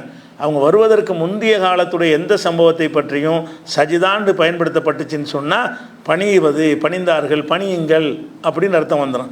அதே மாதிரி வந்து யூசுப் நபி அவர்கள் என்ன செய்வாங்கன்னா ஒரு கனவு காணுவாங்க. இது 12வது சூறாவோட 4வது வசனத்தில் என்ன கனவு காணுவாங்கன்னு கேட்டால் தந்தைகிட்ட போய் சொல்லுவாங்க, தந்தையை நான் ஒரு 11 நட்சத்திரங்களை பார்த்தேன் கனவுல, சூரியனையும் சந்திரனையும் பார்த்தேன், 11 நட்சத்திரங்கள் ப்ளஸ் சூரியன் ப்ளஸ் சந்திரன் இவ்வளவு நான் பார்த்தேன். என்ன பார்த்தேன்? ராய்த்துஹும்லி சாஜிதீன், அவ அனைத்தும் எனக்கு சஜிதா செய்ய கண்டேங்கிறார். இதெல்லாம் எப்படி சஜிதா செய்யும்? சூரியன், சந்திரன், நட்சத்திரங்களெல்லாம் சஜிதா செய்கிற மாதிரி கண்டேங்கிறார். அது எப்படி சஜிதா செஞ்சுருக்கு? சஜிதாங்கிறது கற்பனை பண்ண முடியாத. அது எனக்கு பணிகிற மாதிரி, அந்த சூரியன் சந்திரன்லாம் இவருக்கு பணிஞ்சு நிற்கிற மாதிரி ஒரு கனவுல எல்லாம் காட்டுறான். அப்படி கனவுல வந்து பணிகிற மாதிரி தான் காட்டியிருக்கானே தவிர இவைகள் சஜிதா செய்தன என்று எப்படி செய்ய முடியும்? இந்த செயல் அதுக்கு செய்ய முடியாத. நம்ம எதை சஜிதான்னு விளங்கி இருக்கிறோமோ அந்த சஜிதாவை அந்த சூரியனோ சந்திரனோ நட்சத்திரங்களோ செய்ய முடியாது. அப்படி இருக்கிறதையும் பார்க்குறோம். அதே மாதிரி வந்து அதாவது நம்ம நிழல்கள் இருக்குல்ல, நடந்து போகும்போது நிழல் படுதில்ல, நிழல் சஜிதா செய்தாங்கன்னா அல்ல. நீங்கள் நடந்து போனீங்கன்னா நடக்காமல் இருக்கல, ஒரு மரம் இருக்குது அதுக்கு நிழல் இருக்குது, இந்த நிழல்களும் அல்லாவை பணிகின்றன அப்படிங்கிறான், சஜிதா செய்கின்றனுங்கிறான். நிழல் எங்கே சஜிதா செய்யுது? நம்ம நிற்கிற மாதிரி இருந்தால் நிற்கிற மாதிரி இது காட்டும், குனிகிற மாதிரி இருந்தால் குடிகிற மாதிரி காட்டும். அதுக்குன்னு ஒரு குறிப்பிட்ட வடிவம்லாம் கிடையாது. ஆனால் அதையும் 13-15 வசனத்தில் சொல்லி காட்டுறான். அதே மாதிரி வந்து அல்லாஹ் படைத்த பொருள்களை நீங்கள் பார்க்கவில்லையா? லிலால் அதனுடைய நிழல்கள் சாய்கின்றன, அனில் யமீனி ஒரு ஷமாயிலி, வலது பக்கம் இடது பக்கம் நிழல்கள் சாய்கின்றன, சுஜ்ஜதன் இல்லா, அல்லாவுக்கு சஜிதா செய்து சாய்கின்றன. சஜிதா செஞ்சால் சாயுது. சூரியன் இங்கிட்டு போனால் இங்கிட்டு வரப்போகுது, இங்கிட்டு போனால் இங்கிட்டு வரப்போகுது. நிழல் அப்படி தான் வருமே தவிர சஜிதாலாம் ஒன்றும் இல்லை. அது நான் வந்து இப்படி வரணும்னு ஒரு செட்டப் பண்ணியிருக்கிறேன். அந்த செட்டப்படி உங்களுக்கு காட்சி தருது, அதான் பணிவு. நான் என்ன மாதிரி அதை படைத்திருக்கிறேன் அந்த பொருள்களை அது மாதிரி இயங்குதுன்ற ஒரு அர்த்தம் தான் இருக்குது. அதனால் இதில் என்னென்னு கேட்டால் அதே மாதிரி வந்து அல்லாவுக்காக இது விஷயம். அடுத்து வந்து என்னென்னா இந்த சஜிதாவுடைய ஆயத்தாயிருச்சா, அப்போ சஜிதா ஆதம் அலைஹிஸ்ஸலாத்துக்கு செஞ்சாங்கன்னு வரும் என்று சொன்னால் சஜிதா வந்து இறைவனுடைய வணக்கம் என்று ரசூலுல்லாஹ் சொல்லி தந்துட்டாங்க, நமக்கு தான் சொல்லி தந்திருக்கிறாங்க. அப்போ இறைவனுக்கு எது வணக்கம்னு சொல்லி தந்துட்டாங்களோ அந்த ஒரு வணக்கத்தை வந்து ஆதமுக்கு செய்யுங்கன்னு அல்லாஹ் சொல்லவே மாட்டான். ஏன்னா அப்போ அந்த அர்த்தம் அகராதியில் அர்த்தம் என்னென்னு கேட்டால் பணியுங்கிறது தான் அர்த்தம். பணியை தான் சொல்லியிருப்பான்னு வச்சுக்கிறணுமே தவிர அப்படி எடுத்துக்கொள்ள முடியாது. இன்னும் சொல்லப்போனால் அல்லாஹ் என்ன செய்கிறான்னு கேட்டால் நமக்கு கட்டளையிடுறான். இப்போ எப்படி கட்டளையிடுறான்? ஒமின் ஆயாத்திகி அல்லையில் ஒன்னஹார் ஒரு ஷம்சு ஒல் கமரு, இரவு பகல் சூரியன் சந்திரன் அனைத்துமே அல்லாஹ்வுடைய அத்தாட்சிகளில் உள்ளது. லாஸ் தஜ்தூலி ஷம்சி, நீங்கள் சூரியனுக்கு சஜ்தா செய்யாதீர்கள். ஒலாலில் கமரி, அது இந்த சஜ்தா நமக்கு கட்டளையிடுறான்ல. ஒலாலில் கமரி, கமர் சந்திரனுக்கும் சஜ்தா செய்யாதீர்கள். வஜ்தூல் இல்லாஹில்லதி ஹலக்கஹுன்ன, அவற்றை படைத்த இறைவனுக்கு சஜ்தா செய்யுங்கள். சஜிதா இறைவனுக்கு உள்ளன்ட்டான்லாம். அல்லாஹ் வந்து சஜிதாவுக்கு நம்ம என்ன ஆர்டர் பண்ணுறான்னு கேட்டால் ஆதமுக்கு செஞ்சு சஜிதா நினச்சிக்கிறாது, அது பணிவு. உனக்கு என்ன கட்டளைன்னு கேட்டால் வஸ்ஜிது, நீங்கள் சூரியனுக்கு சஜிதா செய்யாதீர்கள், சந்திரனுக்கு சஜிதா செய்யாதீர்கள், எதுக்கும் சஜிதா செய்யாதீர்கள். வஜ்துல் இல்லாஹி, அல்லாவுக்கு சஜிதா செய்யுங்கள். அல்லது ஹலக்கஹுன்ன, எவன் படைத்திருக்கிறான் அவனுக்கு, படைத்தவனுக்கு தான் சஜிதா. நீ வந்து இந்த ஷேகுமார்கள் பெரியார்கள்லாம் படைச்சாங்கன்னு சொல்லி சஜிதா செஞ்சுட்டு போயிடலாம். என்னத்தை படைச்சாங்க? அவனை படைக்கப்பட்டவனாக இருக்கான், நாளைக்கு செத்து போயிடுவான். அப்போ எல்லாம் படைக்கப்பட்டவர்களாக இருக்கும்போது படைத்தவனுக்கு செய்தான் தெளிவாக வந்துருச்ச. வஸ்ஜுதுல் இல்லாஹில்லதி ஹலக்கஹுன்ன, இவற்றையெல்லாம் எவன் படைத்திருக்கிறானோ அவனுக்கு தான் சஜிதா. அப்போ இந்த சஜிதாங்கிற வணக்கம் அல்லாவுக்கு மட்டும்தான் செய்யணும்னு 41வது சூறாவில் 37வது வசனத்தில் அல்லாஹ் தெளிவாக கட்டளை இட்டுறான். அப்போ இந்த ஒரு வசனமே போதும். நமக்கு இடப்பட்ட கட்டளை என்ன? சஜிதா அல்லாவுக்கு மட்டும்தான். அதை படைச்சா தான் சஜிதா செய்யணும். படைத்தது அல்லாஹ் மட்டும்தான். அவங்கள அந்த எந்த பெரியாரை மகானையும் படைத்தவன்னு சொல்ல மாட்டானுவோம். படைக்கிறதுக்கு சொந்தம் கொண்டாடணும்னு நம்ம கேட்டுருவோம்ல, அப்படின்னா ஒரு யானை படைச்சு காட்டு அப்படின்னு கேட்டுருவோம்ல, அதுக்கு சொந்தம் கொண்டாட மாட்டாங்க. படைக்கிறதுக்கு நம்மளை ஏமாத்துற விஷயத்துக்கு மட்டும் சொந்தம் கொண்டாடிக்கிறாங்க. எனக்கு அது தெரியுது தெரியுது. படைக்கிற விஷயத்துக்கு சொன்னீங்கன்னா மாட்டிக்கிடுவான். இதே மாதிரி ஒன்று செஞ்சு காட்டினா முடிப்பாங்க, திருன்னு செய்ய முடியாது. அதனால் படைத்தவனுக்கு சஜிதா செய்தல் என்பது வந்து அல்லாவுக்கு மாத்திரமே உள்ள ஒரு தன்மை இருக்கிறதுனால இப்போ அந்த வசனத்தை எப்படி வழங்குறது? ஆதமுக்கு சஜிதா செய்ய சொல்லி அல்லாஹ் சொன்னாமல் சொன்னால் அது பணியை சொன்னான். பணிவாக இருந்துக்க, திமுறா நடக்காமல் அந்த மெதுவாக நடைய தாழ்த்தி நட, சத்தம் போடாதன்னு, அதெல்லாம் பணிவு தானே. ஒரு ஆசிரியர் இருக்கிறார், சபையில் இருக்கிறாரு, ஒன்று இறைச்சல் போட்டிங்கன்னா நல்லாவா இருக்கேன், மரியாதை இருக்கணுமா இல்லையா? அந்த ஒரு அர்த்தத்துக்கு தான் அது சொல்லப்பட்டுச்சே தவிர, அதுதான் அதுக்கு அர்த்தமே. அகராதியில் அதுக்கு ஒரு அர்த்தமே அதுதான். அந்த மாதிரி இருக்கும் பொழுது நீங்கள் வந்துக்கிட்டு ஆதமுக்கு சஜிதா செஞ்சேன்னா நானும் செய்கிறேன்னு சொல்லுவது வந்து கூட. அது போக ஒரு பேச்சுக்கு தான் இது. ஒரு பேச்சுக்கு அந்த சஜிதாவை அல்ல செய்ய சொன்னான்னு வைங்க. அல்ல செய்ய சொன்னால் எதை வேணாலும் செய்யலாம்ல. என்ன செய்யணும்? உனக்கு சொன்னானா? அவருக்கு செய்ய சொன்னான், உனக்கு வேணாம்ல சொல்கிறான். அப்படி செஞ்சுருந்தா கூட அவருக்கு செய்ய சொல்லிட்டா செஞ்சிட்டாரு. உனக்கும் சொல்லட்டும், மக்களை நீ சேகுமார்கள் காலில் விழுவுங்கன்னு சொல்லட்டும் செய்வோம். அல்லாஹ் வந்து அது கட்டளையில் இட்டான். ஆதம் அலைஹிஸ்ஸலாத்துக்கு சஜிதா உங்கள் அர்த்தப்படி வைப்போம். சஜிதா செய்யுங்கள்னு அர்த்தத்தை வச்சுக்கிறோம். சஜிதா செய்யுங்கள்னு ஏன் சஜிதா செஞ்சாங்க? அப்படி ஆர்டர், இறைவன் ஆர்டர் பண்ணான்னா அது செய்ய வேண்டியது தானே. ஒரு பேச்சுங்க, அல்லாஹ் ஒரு கல்லை காட்டி இதை வணங்குறான். நான் அல்லாஹ்வுக்கு கட்டுப்பட்டு வணங்குறான். கல்லை நான் கடவுளாக தேவையில்லை, அல்லாஹ் சொல்லிவிட்டா நான் செய்யத்தானே செய்வேன் அப்படிங்கிற ஒரு அர்த்தம் அதில் வச்சுக்கிறோம். செய்தான்னு வச்சுக்கிட்டீங்கன்னா நீங்கள் இதைத்தான் வைக்குவேன் பிடிவாதம் பிடிச்சிங்கன்னு சொன்னால் அதுக்கு கட்டளை இருந்தது, இதுக்கு தடை இருக்குது. நமக்கு இந்த உம்மத்துக்கு என்ன தடை இருக்குது? படைத்தவனுக்கு சஜிதா செய்யுங்கள் உனக்கு உள்ள கட்டளை, அவருக்கு உள்ள கட்டளை. ஆதமுக்கு சஜிதா செய்யுங்க அவருக்கு உள்ள கட்டளை. உன் கட்டளை நீ செய்வியா, அவர் கட்டளை நீ செய்வியா? அப்படி சிந்திச்சு பார்த்தா கூட அவங்க சொன்ன அர்த்தத்தை அப்படி வைக்க முடியாது. அப்படி வச்சு கொண்டால் கூட நமக்கு உள்ள கட்டளை என்னென்னு கேட்டால் வஸ்ஜுதுல் இல்லாஹில்லதி ஹலக்கஹுன்ன, படைத்த இறைவனுக்குத்தான் சஜிதா செய்ய வேண்டும். தெளிவான வாசகம் இருக்குது. அப்போ படைத்த யாருக்கு நீங்கள் சஜிதா செஞ்சாலும் சரி படைத்தவனான்னு கேளுங்க. ஒருத்தன் அல்லாஹ்வை தவிர யாரும் தேர மாட்டாங்க. படைத்தவனுக்கு தான் சஜிதா செய்யணும். எவனை வேணாலும் கொண்டு வா, படைத்தவனான்னு டெஸ்ட் பண்ணுறேன், படைச்சிருந்தால் சொல்லு சஜிதா செய்யணும்னு சொல்லுங்கள், ஓடி போயிடுவாங்க. அப்போ அந்த மாதிரி ஒரு விஷயம் இருக்குது. அது போக என்னென்னு கேட்டால் நபி ஸல்லல்லாஹு அலைஹி வஸல்லம் அவர்கள் வந்து ஒரு செயல் விளக்கம் காட்டியிருக்கிறாங்க. இப்போ ஷேகு பெரியார் இதுக்கெல்லாம் சஜிதா செய்யலாம்னு சொல்கிறாங்க இல்லை, அப்படி ஒன்று இஸ்லாத்தில் இருக்குமே. ஆனால் அதுக்கு தகுதியான ஆள் யார்? முதல் தகுதி ரசூல். முதல் தகுதி ஒரு பெரியார் மகான்னா மிகப்பெரிய பெரியார் யார்? நபி ஸல்லல்லாஹு அலைஹி வஸல்லம் தான் பெரியார்னா. அவங்க தான் கன்ஃபார்மாக பெரியார், கன்ஃபார்மாக நல்லடியார், கன்ஃபார்மாக இறை தூதர், இறைவன் நியமித்திருக்கிறான். அப்படி இருக்கும் பொழுது அவங்க காலில் விழுந்து சஜிதா செய்கிறது ரசூலுல்லாஹ் ஊக்குவிச்சிருந்தாங்களா, அனுமதிச்சாங்களா? அவங்க அனுமதிச்சு இருந்தாங்கன்னு சொன்னாலா? அப்படி இருந்தால் கூட நீ சொந்தம் கொண்டாட முடியாது, அவங்களுக்கு தனி தகுதியில் உள்ள விஷயமா வந்துடும். அப்படி நடக்கலை. ரசூலுல்லாஹ்வுடைய வாழ்நாள் என்ன செய்யலை, நான் தான் ஆதம் அலைஹிஸ்ஸலாம் மாதிரி உங்கள் ஷேகாக இருக்கிறேன், எனக்கு நீங்கள் சஜிதா செய்யுங்க அப்படின்னு ரசூலுல்லாஹ் சொன்னாங்களான்னா சொல்லவே கிடையாது. இன்னும் சொல்ல போனால் அது எப்படி வருது? ஹதீஸ் வருது, இப்னு ஹிப்பானில் வரக்கூடிய இது ஒரு ஆத்தன்டிக்கான ஒரு ஹதீஸ். என்ன வருதுன்னா, ரசூல் ஸல்லல்லாஹு அலைஹி வஸல்லம் அவர்கள் ஒரு தோட்டத்துக்குள்ளே போகிறாங்க. ஒரு அன்சாரிக்கு உரிய ஒரு தோட்டத்துக்குள்ளே தண்ணின்னு குடிக்க போவாங்க போல இருக்குது. போனவுடனே அங்கே ஒரு 2 ஒட்டகங்கள் இருக்குது. 2 ஒட்டகங்கள் என்ன செய்யுதுன்னா அதை கைகால்களை உதைத்து கொண்டு 2 ஒட்டகம் நின்று கொண்டு இருக்கிறது. அப்போ ரசூல் ஸல்லல்லாஹு அலைஹி வஸல்லம் என்ன செஞ்சாங்கன்னா அந்த ஒட்டகத்துக்கிட்ட நெருங்குறாங்க. அது கையை காலை உதைக்குது. ரசூலுல்லாஹ் கண்டவுடனே புதுசாக ஒரு ஆளை கண்டவுடனே மிரளும்ல, புதுசாக ஒரு ஆள் வந்துட்டு என்ன செய்யும், பார்க்காதவர்களை காட்டோம்னா ஆடு மாடுகள்லாம் மிரண்டு போகும். அந்த மாதிரி அது மிரளுகிறது. அந்த 2 ஒட்டகங்களும் மிரளுது. அப்போ ரசூலுல்லாஹ் என்ன செய்கிறாங்கன்னா அது வந்து மிரண்டு அந்த கால்களை தரையில் வைக்கிது. வச்ச உடனே பக்கத்தில் இருந்து எல்லாரும் சொல்கிறாங்க சஜதலஹு, இது ரசூலுல்லாஹ்வுக்கு செய்தா செய்யுதுங்கிறாங்க. ரசூலுல்லாஹ் இதை சொல்லலை. அது செய்கிற அந்த செயலை பார்த்துட்டு என்ன செய்கிறாங்கன்னா இருக்கிற ஆட்கள்லாம் சஹாபாக்கள்லாம் சஜதலஹு, ரசூலுல்லாஹ்வுக்கு செய்தா செய்யுது அப்படின்னு சொல்கிறாங்க.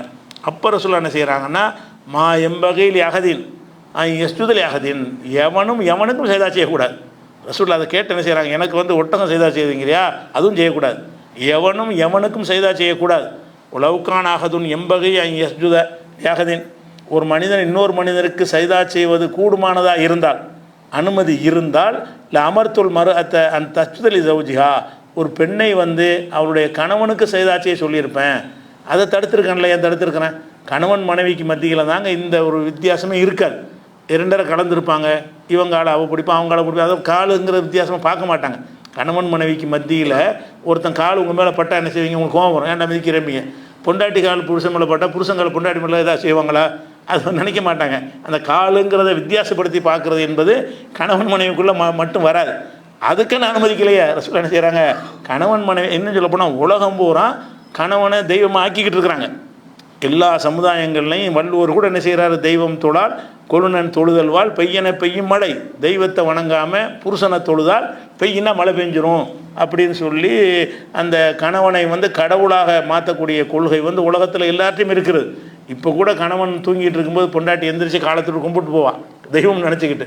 ஏன்னு கேட்டால் இப்போ கணவன் காலில் வணங்குறது என்பது அந்த பெண்களுக்கு உகட்டப்பட்ட ஒரு பாடமாக இருக்குது, பக்தியாக இருக்கிறது. அப்படி இருக்கும் பொழுது எல்லாரும் அதை செஞ்சுக்கிட்டு இருக்கிற நான் ஏன் தடுத்தேன்?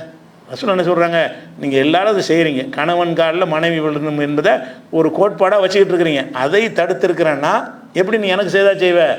அவங்க கேட்குறாங்க. அதாவது லவுக்கான் அகதுன் எம்பகை எஸ்ஜுதல் யஹதீன், ஒரு மனிதன் இன்னொரு மனிதனுக்கு சஜிதா செய்வது கூடுமானதாக இருந்தால், இந்த செய்தான நேரடி செய்தான் ரசூலுல்லாஹ் தானே சொல்கிறாங்க, இந்த உம்மத்துக்கு சொல்லப்பட்ட சஜிதா அப்படி செய்வது கூடுமாக இருக்கும் என்றால் அமர்த்துல் மறு அந்த தஸ்ஜுதலி ஜவுஜிஹா, ஒரு பெண்ணு வந்து அவருடைய கணவனுக்கு சைதா செய்யுமாறு நான் வந்து கட்டளையிட்டிருப்பேன் அப்படிங்கிறாங்க. அப்போ ஒரு பெண்ணு வந்து கணவனுக்கு சைதா செய்தல் காலில் விடுதல் என்பது வந்து உலகம் பூரா ஒப்புக்கொள்ளப்பட்ட ஒன்றாக இருந்தது.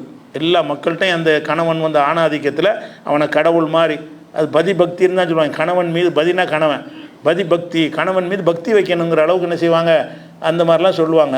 அவன் செத்துறானா உடன்கட்டையெல்லாம் ஏறுவாங்க. அவனுக்கு பிறகு என் வாழ்க்கை நமக்கு என்னத்துக்குன்னு தீயில் உளுந்து அவ்வளோ ஒரு அளவு உடனே தள்ளுறாங்களோ, இது சாவுறதுக்கு ரெடியாக இருப்பாங்கல்ல, அந்த மாதிரி விஷயங்கள்லாம் இருக்குது. அப்படிலாம் உலகம் கருதிக்கிட்டு இருக்கும் பொழுது அதை தடுத்திருக்காங்க ரசூலுல்லாஹ். எந்த கணவன் காலிலையும் எந்த மனைவி விழக்கூடாது, அதையும் தடுத்திருக்கானே. விழுவதற்கு அனுமதிக்கலாம்னா அது அனுமதிக்கலாம். ஏன்னா எல்லாரும் செய்கிறாங்க, அது ஒரு தவறாக யாருமே நினைக்கல. பெண்களும் அந்த ஒரு இந்த காலத்தில் உரிமை பிரச்சனை எழுப்பாங்க, அந்த காலத்தில் யாரும் நினைக்கவே இல்லை. கணவன் காலில் விழுகிறது ஒரு தவறான ஒரு விஷயமாகவோ தங்களுடைய மான மரியாதைக்கு இழுக்கு என்பதாகவோ பெண்கள் யாருமே கருத மாட்டாங்க அந்த காலத்தில். அப்படிப்பட்ட ஒரு காலத்தில் இருக்கும் பொழுது செய்யக்கூடாது நான் தடுத்தனா இல்லையா? அதை தடுத்து இருக்கும்போது எப்படி வந்து நீ வந்து ஒட்டகம் எனக்கு சேதா செஞ்சு சொல்கிறேங்கிறாங்க. அது ஒட்டகம் இத்தனைக்கு மிருகம் தான், அது பாட்டுக்கு இதை குனியுது. அது ரசூலுல்லாஹ் பார்த்து மிரண்டு போய் காடை மடித்து போட்டு உட்கார்றதை பார்த்துவிட்டு ரசூலுல்லாஹ்வுக்கு செய்தா செய்துன்னு சொல்லிவிட்டாங்க. அப்போ அதுக்கு தான் ரசூலுல்லாஹ் கண்டிக்கிறாங்க, செய்தா செய்தா யாருக்கும் யாரும் செய்தா செய்ய முடியாத, அது ஒட்டகமும் செய்யக்கூடாதுங்கிறாங்க. ஒட்டகம் அது பாட்டு குனிஞ்சின்னு சொன்னால் குனிஞ்சின்னு எடுத்துகிட்டு போ, உனக்கு சேதா செஞ்சு நடக்கக்கூடாது அப்படிங்கிற அளவுக்கு ரசூலுல்லாஹ் சொல்லியிருக்கிறாங்கன்னு. இது இப்படி பாணில் வரக்கூடிய ஒரு ஆத்தன்டிக்கான ஒரு செய்தி. அப்போ இதுதான் நம்ம பார்க்கணும். அப்போ நபி ஸல்லல்லாஹு அலைஹி வஸல்லம் அவர்கள் தான் அவுலியாக்களே பெரிய அவுலியா அவங்க தான், ஷேகுலே பெரிய ஷேகு அவங்க தான். ஷேகுமார்கள்ட்ட சைதா செய்வதை ஆதரிக்கக்கூடியவர்கள், அப்படி மக்களுக்கு போதிக்கக்கூடியவர்கள் ரசூலுல்லாஹ்வோட பெரிய ஆட்களா? அப்போ ரசூலுல்லாஹ்வை தனக்கு சைதா செய்கிறத அனுமதிச்சிருப்பாங்களே, அப்படி ஒரு வழிமுறை உண்டாக்கிட்டு போயிருப்பாங்களே? உண்டாக்கவே இல்லை. எந்த ஒரு சஹாபி ரசூலுல்லாஹ்வுடைய காலில் விழுந்து என்ன செய்யலை, சைதா செஞ்சதே கிடையாது. செஞ்ச தடுத்து வர வச்சுருக்கிறாங்க ரசூல் ஸல்லல்லாஹு அலைஹி வஸல்லம். சஜிதா விடுங்க, எந்திரிக்கிறது தடுத்தவங்க ரசூல் ஸல்லல்லாஹு அலைஹி வஸல்லம். சஹாபா அனஸ் சொல்கிறாரு, அல்லாஹ்வுடைய படைப்புகள்லேயே ரசூலை விட நபியை விட எங்களுக்கு விருப்பமானவர் யாரும் கிடையாது. உலகத்திலே நாங்கள் நபி அளவுக்கு யாரை நேசிக்க மாட்டோம். அப்படி இருந்தாலும் நாங்கள் அமர்ந்திருக்கிற சபைக்கு ரசூல்லா வருவார்களே ஆனால் எந்திரிக்க மாட்டோம். ஏன் எந்திரிக்க மாட்டோம் என்று சொன்னால் அதை ரசூல்லா வெறுப்பார்கள். அவர் ரசூல்லா அப்படி எல்லோரும் உட்காந்துருக்க ரசூல்லா வர்றாங்கன்னு வைங்களேன், அப்படி எந்திரிப்பாங்க. வேறு சமுதாயங்கள் இன்றைக்கி வரைக்கும் அது நிற்கிதுல. இன்றைக்கி வரைக்கும் பள்ளிக்கூடத்து வாத்தியாருக்கு எந்திரிக்கிறாங்க, அரசியல் தலைவருக்கு எந்திரிக்கிறாங்க, முக்கியமான வயசான ஆளுக்கு வந்துட்டால் எந்திரிக்கிறாங்க. எந்திரித்தல் என்பது அது சஜிதா அளவுக்கு உள்ள ஒரு அவமானம் கிடையாது. ஓரளவுக்கு தன்னை தாழ்த்தி கொள்வது தான். ஒரு மனுஷன் வந்ததுக்காக எந்திரிச்சு நிற்கிறதுங்கிறது அவனுக்கு ஏதோ வகையில் நீங்கள் ரொம்ப ஓவராக ஒரு பணிந்து போகிறீங்கன்னு அர்த்தம். அந்த மாதிரி ஒரு விஷயத்தை ரசூல்லா எனக்கு செய்யாதுன்ட்டாங்களே. இவங்க சஜிதாவுக்கு சொந்தம் கொண்டாடுறாங்க. ரசூல்லா எனக்காக எந்திரிக்கிறது கூடாதுங்கிறாங்க. அப்போ அல்லாஹ்வுடைய ரசூல் எனக்காக யாரும் எழுந்திருப்பது கூடாது என்று தடுத்திருக்கிற காரணத்தினால் நாங்கள் ரசூல்லா வருவாங்க அப்படி உட்கார்ந்தே இருப்போங்கிறார் அனஸ். நாங்கள் சபையில் இருப்போம், ரசூல்லா வருவாங்க, யாருமே ஒரு நாள் எந்திரிக்க மாட்டோங்கிறாங்க. அப்போ அந்த மாதிரி ரசூல் ஸல்லல்லாஹு அலைஹி வஸல்லம் உம்மத்துக்கு பயிற்சி அளித்திருக்கிறார்கள். இவங்க என்ன செய்கிறாங்க, இந்த ஆதம் அலைஹிஸ்ஸலாத்து செய்தா செஞ்சாங்கிற வைத்துக்கொண்டு அது சொந்தம் கொண்டாடக்கூடிய பாட்சிக்கு வர காரணம் என்னென்னு கேட்டால், இந்த பேசிக்கு நம்ம இதுலேயும் சொல்லியிருக்கிறோம். இதில் உணவுகள்ங்கிற இந்த தலைப்பில் சென்ற வருஷம் ஆற்றின உரையிலையும் அகராதியில் ஒரு அர்த்தம் இருக்கும், அது பின்னாடி வேறு அர்த்தமாக மாறி இருக்கும். அந்தந்த அர்த்தத்தை அந்தந்த இடத்துல கொடுக்கணும். எல்லாத்துக்கும் உஹில்லன்னு வந்துச்சுல, அதை பற்றி விளக்கும்போது சொல்லியிருக்கிறோம். உஹில்லோட அர்த்தம் வேறு, பிறகு அந்த அர்த்தம் வேறு இடத்துக்கு மாறிடுச்சு.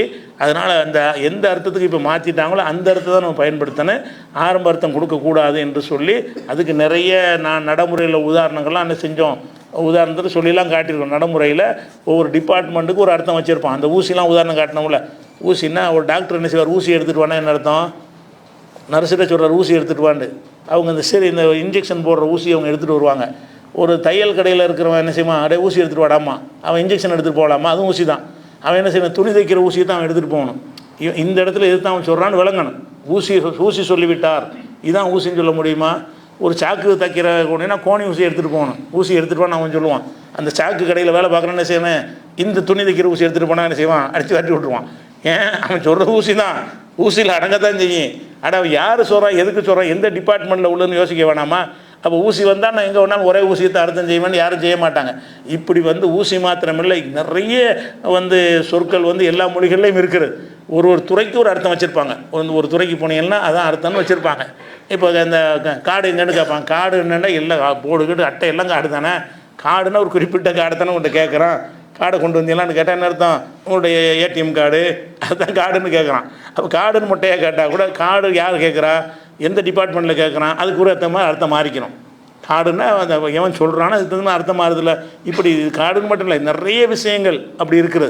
அதை விளங்கிட்டாங்கன்னு சொன்னால் இந்த வாதத்தை பண்ணவே மாட்டாங்க. அதுக்கு ஏட்டமே கிடையாது. இது ஒரு விஷயத்தை விளங்கிக்கிறேன்னு இந்த சஜிதாங்கிற வார்த்தையை வைத்து என்ன செய்கிறாங்கன்னா நிறைய இதை வச்சு தான் ஷேகுமார்கிட்ட காலில் விழுவுறாங்க எல்லாரும். இன்றைக்கி வரைக்கும் விழுவுறாங்க. சில பொய்யான செய்திகள்லாம் இருக்குது. என்ன அதிசயம், நாங்கள் ரசூலுல்லாஹ் சந்திக்க போனோம், வெளியூரில் இருந்து வந்த உடனே வேகமாக இறங்கி போய் அவங்க கையையும் காலையும் முத்தமிட்டோம் அப்படின்லாம் அறிவிக்கக்கூடிய ஹதீஸ்கள்லாம் இருக்கும். அதெல்லாம் பொய்யான ஹதீஸ்கள்.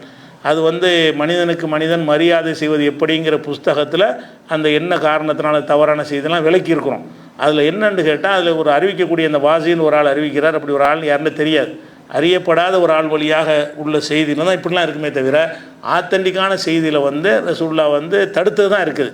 எந்திரிக்கிறதுக்கு தடுத்தது இருக்குது, சஜிதாவுக்கு தடுத்தது இருக்குது. அப்படி இருக்கிறதுனாலையும் சஜிதாங்கிறது அல்லாஹ்வுடைய ஒரு வணக்கமாக வர இருக்குல்ல, அல்லாஹ்வை தவிர யாரையும் வணங்கக்கூடாதுன்ற அடிப்படை. லா இலாஹா இல்லல்லாஹ்க்கு என்ன அர்த்தம், அல்லாஹ்வை தவிர வணக்கத்துக்குரியவன் யாரும் இல்லைன்னு அர்த்தம். சஜிதா வணக்கமாக இல்லையா, வணக்கம் இல்லாட்டி தொழுகையில் சஜிதா செய்கிற, சஜிதாங்கிறது வணக்கமாக இருக்க போய் தானே தொழுகையில் நம்ம செய்கிறோம். அப்போ சஜிதாங்கிற ஒரு வணக்கமாக இருக்குது. சஜிதா வணக்கமாக இருந்தால் அல்லாஹ்வை தவிர வணக்கத்துக்குரியவன் யாரும் இல்லைன்னு சொல்லிட்டு இப்படி சஜிதாவை மனுஷனுக்கு செய்வீங்க. அப்படி சிந்திச்சு பார்த்தா கூட என்ன செய்ய மாட்டாங்க. இந்த மாதிரி பெரியார் கிரியார்லாம் அது மாதிரி நம்ம சமுதாயத்திலேயே தாயார் காலில் விழுகிறது. குறிப்பாக அந்த உருது பீப்புள்கிட்ட ஜாஸ்தியாக இருக்கும். உருது மொழி பேசுகிற மக்கள்கிட்ட அம்மா காலில் விழுகிறது, மாமியார் காலில் விழுகிறது, பெரியவங்க காலில். வேறு சமுதாயத்தை காப்பி அடிச்சு வேறு சமுதாயங்கள் என்ன செய்வாங்கன்னா, மாமனார் காலில் விழுவுங்க, ஆசி வாங்க அப்படின்னு சொல்லி வேறு சமுதாயங்களை வச்சுக்கிறாங்க. அதுவும் இஸ்லாம் தடுக்கப்பட்டு தான். நீ குருநாதர்னு செய்தா செய்கிறது மட்டும் கிடையாது, எந்த ஒரு காரணத்துக்கு வாத்தியாருக்கு செய்தா செஞ்சாலும் சரி தான். அதே மாதிரி இப்போ மாமனாருக்கு பண்ணாலும், பெற்ற தாய்க்கு பண்ணாலும் சரி தான். தாய் அல்லாவா, அல்லாவுக்கு கொடுக்குற மரியாதை இப்படி தாய்க்கு நீங்கள் கொடுப்பீங்க. உங்களுக்கு கவனிங்க, உதவி செய்யுங்க, எல்லாம் செய்யுங்க. தாய் காலில் அப்படி விழுவுறது, தாய் விட்டு விழுந்துட்டிங்கன்னா அந்த அல்லாவுக்கு செய்கிற சஜிதாவை மனுஷனும் செஞ்சுதான் ஆயிரும். இதெல்லாம் கூட இன்றைக்கி அந்த கூச்சம் இல்லாமல் திருமண வீடியோக்கள்லாம் போடுறாங்க. அதிலே நம்ம பார்க்குறோம். சில வீடியோக்களை பரப்பி விட்றாங்க. அதில் போய் முஸ்லீம் மாப்பிள்ளையும் பொண்ணு போய் என்ன செய்கிறாங்க, பெரியவங்க காலில் விழுந்து ஆசி வாங்கிக்கமாங்கிறாங்க, ஆசி வாங்குறாங்க. இது எல்லாத்துக்கும் காரணம் என்னென்னு கேட்டால் இவங்க விதைச்சது தான் அது. இந்த சஜிதாங்கிற வார்த்தைக்கு இப்படி தப்பான அர்த்தத்தை சொல்லி கொடுத்து ஷேகுமார்கள் காலில் இன்னும் சொல்ல போனால் அந்த ராத்திப்பு திக்கிற நடத்துவாங்க. அதில் எல்லாம் பார்த்தீங்கன்னா உட்காந்து தொட்டு தொட்டு வந்து போட்டுப்பாங்க. அவன் உட்காந்துருப்பான் கல் மாதிரி. ஒருத்தனாக வருவாங்க, வந்து கும்பிட்டு வந்துச்சு போயிட்டு இருப்பாங்க. பார்க்குறீங்களா இல்லையா? அப்போ இதெல்லாம் பார்க்கும் அடுத்தவன் பார்த்தா இப்படி வெறுப்பான். இஸ்லாம் மார்க்கத்தை ஒரு நாடி வரக்கூடியவங்களாம் என்ன செய்யறான், இவங்க இந்த செய்கிற காட்சியை வீடியோவை பார்த்துட்டு எல்லாம் ஒன்று தான் போல இருக்குது, இவங்க நமக்கு எந்த வித்தியாசமும் இல்லையா, பாய்மார்களுக்கு நமக்கு எந்த வேறுபாடும் இல்லை, நம்ம காவி சாமியாருக்கு பண்ணுறோம், ஒயிட் சாமியாருக்கு பண்ணுறாங்கன்றாங்க. அவன் காலில் விடுற காவி சாமியாருக்கு, ஒயிட் சாமியாருக்கு பண்ணுறான்னு அப்படி தான் எல்லாம் இருப்பாங்க. அப்போ இஸ்லாம் இது வளருமா? அப்போ இஸ்லாத்தின் மீது மக்கள் வருவதை வெறுத்து ஒதுக்கக்கூடிய அளவில் ஆக்கி நம்ம பேசவும் முடியலை. முஸ்லீம் அல்லாத மக்களுக்கு நம்ம இஸ்லாம் இனிய மார்க்க நிகழ்ச்சி நடத்துகிறோமே, அதில் எப்படியும் 2 நிகழ்ச்சியில் இந்த கேள்வி வந்துடும். 2 நிகழ்ச்சி நடத்தினா ஒரு கடவுளுங்க உங்களுக்கு மட்டும் நிறைய கடவுள்னு கேட்குறான்னு இல்லையா, நாங்கள் நிற்க வச்சு வணங்குறோம், நீங்கள் படுக்க வச்சு வணங்குறேன்னு கேள்வி வருதா இல்லையா? அதுக்கெல்லாம் காரணம் என்ன? உங்களுடைய செயல்னால தான். அதனால் எந்த ஒரு காரணத்தினாலையும் அல்லாஹ்வை தவிர யாருக்கும் செய்யவே கூடாது. அது இறைவனுக்கு இணை கற்பிக்கிற பயங்கரமான குற்றங்கிற விளங்கிக்கிறேன். அடுத்ததாக இன்னும் சில இலக்கியங்கள் இருக்கிறது. என்ன இலக்கியம்னு கேட்டால், சில விஷயங்களை அல்லாஹ் அவன் செய்கிறதாக சொல்லுவான், ஆனால் அவனுடைய தகுதிக்கு உரிய செயலாக அது இருக்காது. அல்லாஹ் சொல்லுவான், அந்த சொல்லு அல்லாஹ்வுக்கு தகுதியான சொல்லாக இருக்காது, ஆனால் அல்லாஹ் இருக்குன்னு சொல்லுவான். அப்படிப்பட்ட சொற்கள் நிறைய பயன்படுத்தியிருப்பான். அதுக்கு நேரடி அர்த்தம் கொடுக்கவே கூடாது. கொடுத்தீங்கன்னா அல்லாஹ் வீக்னஸ் ஆக்குற மாதிரி வந்துடும். உதாரணத்துக்காக வேண்டி அல்லாஹ் கேலி பண்ணுறேங்கிறான். சில ஆட்களை அல்லாஹ் கேலி பண்ணுவான் அப்படின்னு சொல்கிறாங்க. கேலி யார் பண்ணுவா? கேலி பண்ணுறவன் யார்? கையாளாகாமல் இருக்கிறான் போட்டு ஒரு தடுத்துட்டுறவன் என் கேலி பண்ண போகிறான். கேலி யார் பண்ணுவான்னு கேட்டால் பலவீனமாக உள்ளவன் என்ன செய்வான்? கேலி பண்ணிகிட்டு இருப்பான். அவன் ஒரு சர்வசக்தனாக இருக்கிறான். அவனுக்கு பிடிக்காத செஞ்சிங்கன்னா ஒரு மண்டையில் ஒரு தட்டு, அவ்வளோதான், அடித்து ஒரு உண்டை செத்துருவீங்க. அப்படி செய்யக்கூடிய சக்தி உள்ளவன் என்ன செய்கிறான்னு கேட்டால் அல்லாஹ் கேலி செய்கிறான். அல்லாஹ் சூழ்ச்சி யார் செய்வா? ஏதாவது டைரெக்டாக மோத முடியாதுன்னா சூழ்ச்சி பண்ணுவான். ஒரு விஷயத்தை டைரெக்டாக போய் மோத முடியாட்டி அப்படி செய்வோம், இப்படி குறுக்கு வழி போவோம், அப்படி அந்த வேஸ்ட்டை போட்டு போவோம், மீசை வச்சுக்கிட்டு போவோம், தாடி எடுத்துகிட்டு போவோம்லாம் போகிறானே, இதெல்லாம் சூழ்ச்சி பண்ணுறது தானே. இது எதுக்கு இந்த சூழ்ச்சி பண்ணுறான்னு கேட்டால் நேருக்கு நேர் மோத முடியலை. அப்போ அல்லாஹ் சூழ்ச்சி யாரான நடத்தாமல் ஏன் சூழ்ச்சி பண்ணனு? உங்களை நேருக்கு நேர் சந்திக்க அவனுக்கு முடியலையா? நேருக்கு நேர் எல்லாம் சந்திக்க முடியாமல் வேறு வேஷம் மட்டும் உங்கள்கிட்ட வர்றானா? அப்போ அல்லாஹ் சூழ்ச்சி செய்கிறான்னு குர்ஆனில் இருக்குது. அல்லாஹ் சூழ்ச்சி செய்கிறான், அல்லாஹ் கேலி செய்கிறான், அல்லாஹ் ஏமாத்துறான்லாம் வரும். அல்லாஹ் ஏமாத்துவானா? ஏமாத்துறது அல்லாஹ்வுடைய தன்மைக்கு உள்ளதா? குர்ஆனில் இருக்குது எல்லாமே. ஒன்று எடுத்து காட்டுறேன். அல்லாஹ் ஏமாத்துறான், அல்லாஹ் சூழ்ச்சி செய்கிறான், அல்லாஹ் கேலி பண்ணுறான், அல்லாஹ் கிண்டல் பண்ணுறான் அப்படிங்கிற மாதிரியான வசனங்கள்லாம் நிறைய இருக்குது. அதை என்ன செய்யணும்னு கேட்டால் அல்லாஹ்வுடைய தகுதிக்கு தகுந்தவாறு நம்ம அதுக்கு அர்த்தம் செய்யணும். உதாரணமாக இப்படி ஒரு 2வது சூறாவில் ஒன்று அது மாதிரி நிறைய உதாரணங்கள் இருக்குது. அது எல்லாத்தையுமே நீங்கள் தெரிஞ்சு வச்சுக்கிறது நல்லது தான். அல்லாஹ் சொல்கிறான், ஃபதுகுரூனி அதுக்குருக்கும், நீங்கள் என்னை நினையுங்கள், நான் உங்களை நினைக்கிறேன். வஷ்குரூலி, எனக்கு நன்றி செலுத்துங்கள். உலா தக்ஃபுரூனி, எனக்கு நன்றி மறக்காதீர்கள்னு ஒரு வசனம் இருக்குது 2:152. நம்மளை அல்லாஹ் நினைக்கிறது இருக்குல்ல, அது ஓகே. அல்லாஹ் அதுக்கு உங்களை நினைக்கணும்னா, அவனுக்கு நினைக்கிறதுங்கிறத எவன் மறப்பான் அவன் தாங்க நினைக்கணும். அவனை எப்போவுமே எல்லாம் தெரிஞ்சு வச்சுக்கிறவன் இதுக்கு போட்டு நினைக்க போகிறான். அல்லாஹ் உங்களுக்கு தனியாக நினைக்கணுமா? நினைக்கணும்னு என்ன அர்த்தம்? நீங்கள் எங்கே இருக்கிறீ என்னென்னு அல்லாஹ் தெரியாமல் இருந்தான், நீங்கள் நினச்சோம் ஆளுக்கு ஒன்று கூப்பிட்றான் அப்படின்னு தான். அது அல்லாஹ்வுடைய தன்மையாது. அல்லாஹ் 24 ஹவர்ஸ் எல்லா செகண்ட்லேயும் நம்மளை பார்த்துக்கிட்டு தான், நம்ம நினச்சிக்கிட்டு தான் இருக்கிறான். அடியார்கள் அத்தனை பேரையும் அவன் நினச்சிக்கிட்டு தான் இருக்கிறான். அப்போ இதில் அல்லாஹ் என்ன செய்கிறான்? நீ என்னை நினைத்தால் நான் உன்னை நினைப்பேன்கிறான். அது அல்லாஹ்வுடைய எப்போ நீ நினைக்காட்ட அவன் நினச்சிக்கிட்டு தான் இருப்பான். இந்த காஃபிரெல்லாம் நினைக்காம இருக்கான்ல, இவன் என்னென்ன பண்ணுறாங்கன்னு பார்த்துட்டு தானே சாம்பிட்டேங்க. அவன் அல்லாஹ் நினைக்கவே இல்லையே.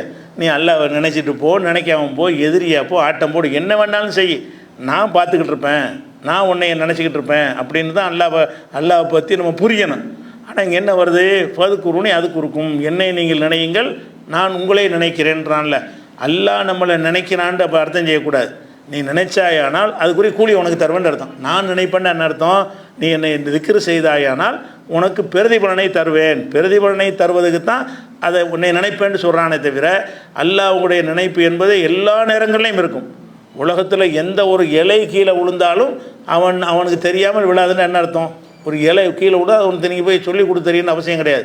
அவனுக்கு தெரியும், அவன் ஆர்டர்லாம் விழுக்கிறது. அப்போ எல்லாமே நீங்கள் உட்கார்றது, பேசுறது, சிரிக்கிறது அம்பட்டுமே அவனுக்கு தெரியுமே. என்ன போட்டு நீங்கள் இந்த திக்ரு செஞ்சவனை அல்லாண்டவனை அவன் நினச்சி பார்ப்பான். அப்படி அர்த்தம் செய்கிறீங்க, அப்படி செய்யக்கூடாது. ஆனால் அப்படி இருக்குது. என்னை நீங்கள் நினையுங்கள் நான் உங்களை நினைக்கிறேன்னா இதுக்கு என்ன அர்த்தம் செய்யணும்? அல்லாஹ் அப்போ தான் நினைக்கிறான் போல இருக்குது. ஒரு வயல் நினைக்கலன்னு வைங்க, அல்லாஹ் இதை நினைக்க மாட்டாப்பா. உலகத்தில் எவனும் அல்லாஹ் நினைக்கலன்னா என்னோட தொலைஞ்சிட்டு போகுது உலகம் அப்படி இருப்பானா? அல்லாஹ் எல்லாத்தையும் பார்த்துட்டு இருப்பானா? பார்த்துட்டு இருக்கிற நினைக்கிறது தானேங்க, எல்லாத்தையும் பார்த்துட்டு தானே இருப்பான்ல. அப்போ அல்லாஹ் வந்து இந்த மாதிரி வாசம் என்னை நினைத்தா நான் உங்களை நினைப்பேங்கிறது இந்த மனுஷத்தன்மையில் பேசுகிறது கரெக்டாக இருக்குது. நீங்கள் உங்களுக்கு நானும் பேசிக்கலாம், நீ என்னை நினச்சா உன்னை நினைப்பேன் அப்படிங்கிறது மனிதர்களுக்கு மத்தியில் பேசுகிறதுக்கு பொருத்தமாக இருக்கும். அல்லாவுக்கு பேசுகிறதுக்கு பொருத்தமாக இருக்குமானா இருக்காது. ஆனால் அதுக்கு என்னென்னு கேட்டால் மனிதன் பேசுகிற மாதிரி அல்லாஹ் பேசுகிறான். அதனுடைய கருத்து என்ன இல்லை, நினைக்கிறேன்னு அர்த்தம் கிடையாது. நீ நினைத்தால் உனக்கு நான் கூலி தருவேன். நினைப்பை நினைச்சில ஒரு எல்லோரும் மறந்துருக்குமோ நீ மட்டும் நினச்சியா இல்லையா, அதுக்கு உனக்கு நான் கூலி தருவேன்ங்கிற அர்த்தம் தான் அது கொடுக்கணும். இது மாதிரி அமைந்த இன்னும் ஏராளமான வசனங்கள் இருக்கிறது. இன்ஷா அல்லாஹ் அது என்ன செய்வோம், அடுத்தடுத்த நாட்களில் பார்க்கலாம். அதுபோக வழக்கமாக ஊரில் அப்டேட் பார்த்துருவோமா? அப்டேட்டை பொறுத்த வரைக்கும் இன்றைக்கி ஒரு கவலை தரக்கூடிய ஒரு நியூஸ் ஒன்று இருக்கிறது. என்ன நியூஸ்ன்னு கேட்டால், ஈரானுடைய கப்பற்படைக்கு சொந்தமான ஒரு கப்பல், இராணுவத்துக்கு சொந்தமான ஒரு கப்பலில் ஒரு 180 பேர் வந்து இலங்கை காலின்ற பக்கத்தில் போய்கிட்டு இருக்கும் பொழுது அந்த கப்பல் வந்து மூழ்கிருச்சு. மூழ்கின உடனே அது அந்த இராணுவத்துக்கு சொந்தமானது, ஈரான் இராணுவத்துக்கு சொந்தமானது. மூழ்கின உடனே என்ன செய்கிறாங்கன்னா, ஆபத்துன்னு சொல்லி அவங்க வந்து வயர்லெஸ் மூலமாக, பக்கத்தில் இலங்கை தான் இருக்குது, இலங்கையிலேருந்து ஒரு 50 கிலோமீட்டர் தொலைவில் உள்ள ஒரு கடல், அங்கனக்குள்ளே அந்த கப்பல் வந்து மூழ்கணும்னு என்ன செய்கிறாங்கன்னு கேட்டால், எங்களுக்கு உதவி வாங்க அப்படின்ட்டு இவங்க வந்து கூப்பிட்றாங்க. உடனே அது எல்லா சர்வதேச ஒப்பந்தம் இருக்குது. இக்கட்டில் மாட்டிக்கிட்டாங்கன்னு சொன்னால் அவங்க அழைச்சாங்கன்னா உடனே போகணும், யாராக இருந்தாலும் போகணும் அப்படின்ற ஒரு ஒப்பந்த அடிப்படையில் இதை கேட்டோன்னு செஞ்சாங்கன்னா, இலங்கை இராணுவம் உடனே வந்து ஹெலிகாப்டர்லையும் படகுகளையும் எடுத்துக்கொண்டு என்ன செய்கிறாங்க, அவங்க அழைச்ச இடத்துக்கு போய் பார்த்தா ஒரு இல்லை மிதக்கிறாங்க தண்ணீரில். நீச்சல் தெரியாதவங்கலாம் முறைப்பட்டால் 35 பேரை தான், 180 பேரில் 180 பேர் இருந்திருக்கிறாங்க. 35 பேரை உசுரோட காப்பாற்றி கொண்டு வந்துட்டாங்க. அதுக்கப்புறம் ஒவ்வொரு உடலாக எடுத்துக்கிட்டு இருக்கிறாங்க. எப்படியும் ஒரு 180ல் 35 40 போணுச்சுன்னு சொன்னால் ஒரு 140 அளவுக்கு இறந்துட்டாங்க. இது என்னத்தினால இறந்தாங்கன்னு தெரியலை. ஆனால் இதை இலங்கை அரசாங்கம் என்ன செய்யுதுன்னு கேட்டால், அது எந்த ஒரு தாக்குதல்னால அது மூழ்கினதாக இங்கே தெரியலை, அது கடல் வந்து விபத்துனால் மூழ்கினதாக தான் நினைக்கிறோம் அப்படின்னு இலங்கை அரசாங்கம் சொல்லுது. ஆனால் அமெரிக்காவோட அந்த செய்தி தொடர்பாளர் பகிரங்கமாக அறிவிச்சிருக்கிறாங்க, நாங்கள் தான் நீர்மூழ்கி கப்பல் வழியாக அந்த இதை வந்து நாங்கள் என்ன செஞ்சோம், அடித்தோம். நீர்மூழ்கி கப்பலை கொண்டு போய் அந்த ஈரானுடைய அது 180 பேர் இருக்கான எவ்வளோ பெரிய கப்பல் அது. ஆனால் விமானம் தாங்கி கப்பல் கிடையாது, அதில் உள்ள எல்லாமே இருக்கும். துப்பாக்கி பீரங்கி தாக்கக்கூடியது, ஏவுகணையை தடுக்கிற எல்லாமே இருக்குது. மேலே விமானத்தை அடிக்க வைப்பாங்கல்ல, அப்படி ஒரு கப்பல் கிடையாது. அந்த மாதிரி ஒரு கப்பலை வந்து நாங்கள் என்ன செஞ்சோம், அங்கே வச்சு நீர்மூழ்கி கப்பலை வைத்து மூழ்கடிச்சிட்டோம், அவங்க கம்ப்ளீட்டாக காலி ஆகிட்டாங்க அப்படின்னு ஒரு பெருமையை அவங்க அறிவிக்கிறாங்க. ஆனால் இதில் என்னென்னு கேட்டால், இது இலங்கை அரசாங்கம் அது விபத்தில் ஏதோ கப்பலில் ஒரு பிரச்சனை ஏற்பட்டு மூழ்கின மாதிரி அவங்க சொல்கிறாங்க, யாரும் தாக்கின மாதிரி தெரியலைங்கிறாங்க. இலங்கை தான், அவங்க தானே நேரம் போய் பார்க்குறாங்க, அது மூழ்கிக்கொண்டே இருக்குது, நேரம் மூழ்கி இருக்கும், அது மூழ்கிக்கொண்டே இருக்குது. ஆனால் இப்போ அமெரிக்காக்காரன் என்ன செய்கிறான்னு நாங்கள் அடிச்சுவிட்டோங்கிறோம். ஆனால் இது இவ்வளோ தான் விஷயங்கள் இருக்குது, இதுக்கு மேலே ஒன்றும் கிடைக்க மாட்டேங்குது. ஆனால் இதில் விஷயம் என்னென்னு கேட்டால் பெரிய மர்மமாக தெரியுது. என்ன மர்மம்னு கேட்டால், ஈரானுக்கும் இலங்கைக்கும் வந்து 3500 கிலோமீட்டர் இருக்குது கடல் மார்க்கமாக. தரை மார்க்கமாக விமானத்தின் மார்க்கமாக எடுத்தாலும் அது ஒரு 4000 கிலோமீட்டர் வரும். அவ்வளோ தொலைவில் இருக்கக்கூடிய ஒரு விஷயம். அங்கே உள்ள வந்துக்கு இங்கே இலங்கை கடலுக்கு ஏன் வர்றான், இது நம்ப முடியாத விஷயமா எது இருக்குன்னு கேட்டால், ஈரானுடைய கப்பல் வந்து ஈரான் பார்டரில் இருக்கணும், அவனுக்குள்ளே சுற்றிக்கிட்டு இருக்கணும், அங்கனுக்குள்ளே தாக்கணும்னு சொன்னால் அது ரீசன் நமக்கு விளங்குறது. நம்மளும் எத்தனையோ ஊடகங்கள்லாம் தேடி பார்த்துட்டோம், இவன் எதுக்கு இங்கே வந்தான், என்ன இந்தியாவில் பயிற்சி எடுத்து விட்டு திரும்பும்போது தாக்கப்பட்டாருங்களா சில பேர் போடுறாங்க. இந்தியாவில் அவன் பயிற்சி, அவனுக்கு எதிரி நாடு மாதிரி பார்த்துட்டு இருக்கான், பயிற்சியாக கொடுப்பான், வாய்க்கு வந்தெல்லாம் எழுதுறாங்க, ஸ்டோரி எழுதுறாங்க. ஆனால் இது மட்டும் உண்மை, அது மூழ்கினது உண்மை.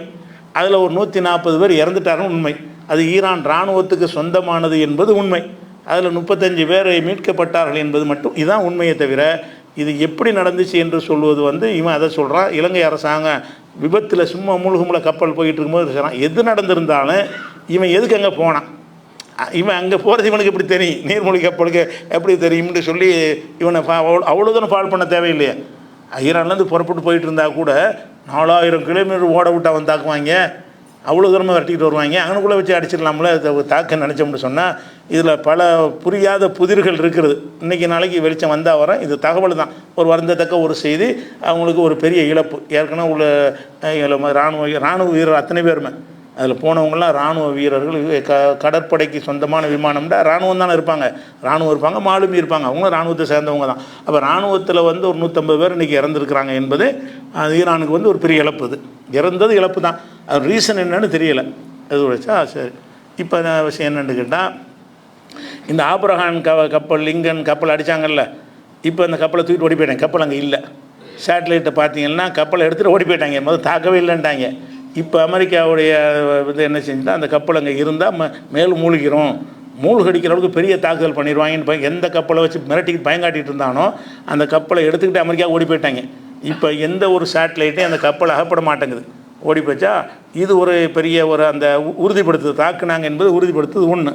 ரெண்டாவது என்னென்னு கேட்டால், ஒரு கப்பல் ஒன்று வச்சுருக்கிறாங்க. அது இஸ்ரேலுக்கு பக்கத்தில் அதை காப்பாற்றுறதுக்காக வேண்டி கொண்டு ஜெரால்டு ஆர் போர்டுங்கிற ஒரு கப்பல் வச்சுக்கிறாங்க. இதுக்கு விட கொஞ்சம் சின்னது, அதுவும் பெரிய கப்பல் தான், அதுலேயும் விமானந்தாங்கி கப்பல் தான்.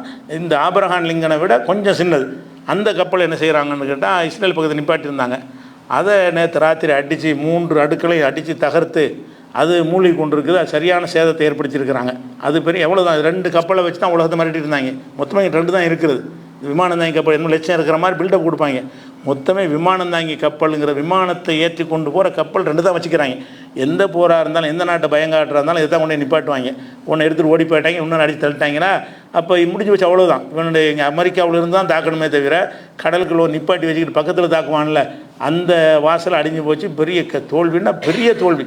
அமெரிக்காக்காரங்களும் அவமானம், கேவலப்பட்டு நிற்கிற அளவுக்கு ஆகிட்டாங்க. இது உங்களுக்கு கிடைச்ச ஒரு வெற்றி. இந்த தோல்விக்கு மத்தியில் அது ஒரு வெற்றி.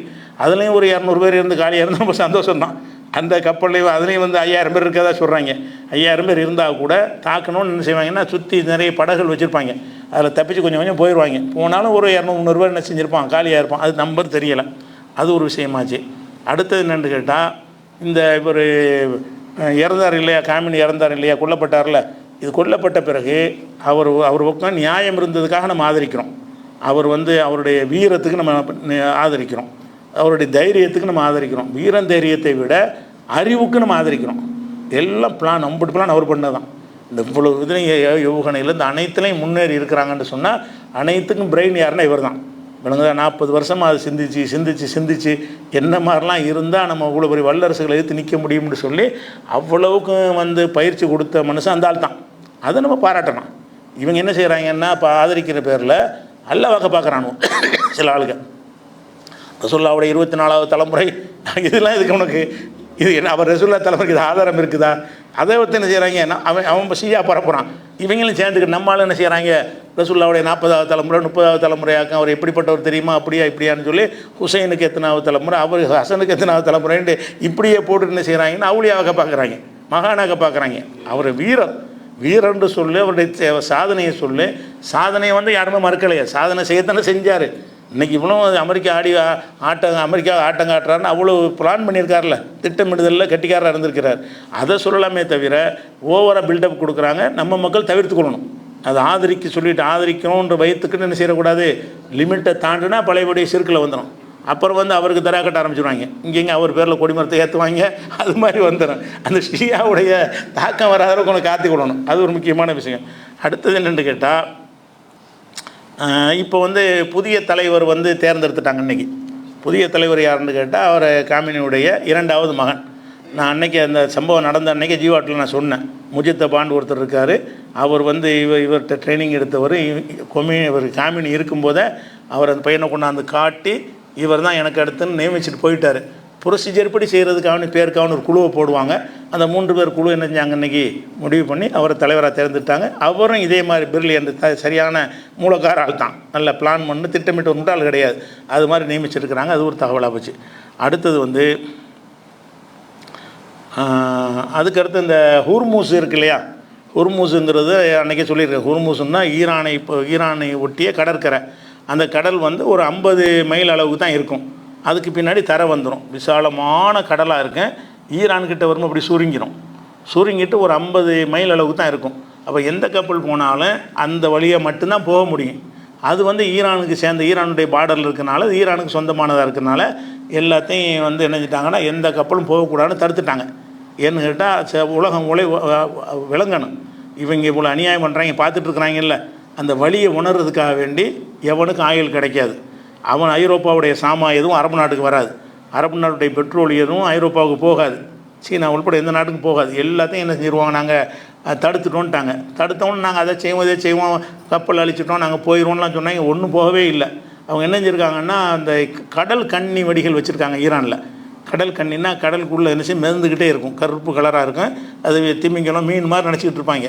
ஒரு கப்பல் வந்துச்சுன்னா அங்கே ரிமோட்டை தட்டுவாங்க, இது போய் மோதி அடிச்சிருங்க, யாருமே இருக்க மாட்டாங்க, திறந்து கிடக்குன்னு வந்தாங்கன்னு சொன்னால் அப்படி ஒரு கப்பலை பிடிச்சி அடித்து எரித்த உடனே ஒரு 50-100 கப்பல் வர்றாங்க அதை கடந்து போகிறதுக்காக வேண்டி. அப்படி இப்படி ஸ்டாப் பண்ணிட்டாங்க, இதுக்குள்ளே போகக்கூடாதுன்னு சொல்லி. அப்போ ஹுர்முஸை வந்து எங்கள் கட்பாட்டெலாம் இருக்குது, எவனும் போக இயலாது. அது ஒன்றுமில்ல, திறந்து கிடக்குன்னு நினச்சிக்கிட்டு இருக்கிறீங்க, அந்த ஹுர்முஸை கடந்து எவனும் போக இயலாதுன்றதை உறுதிப்படுத்தியிருக்கிறாங்க.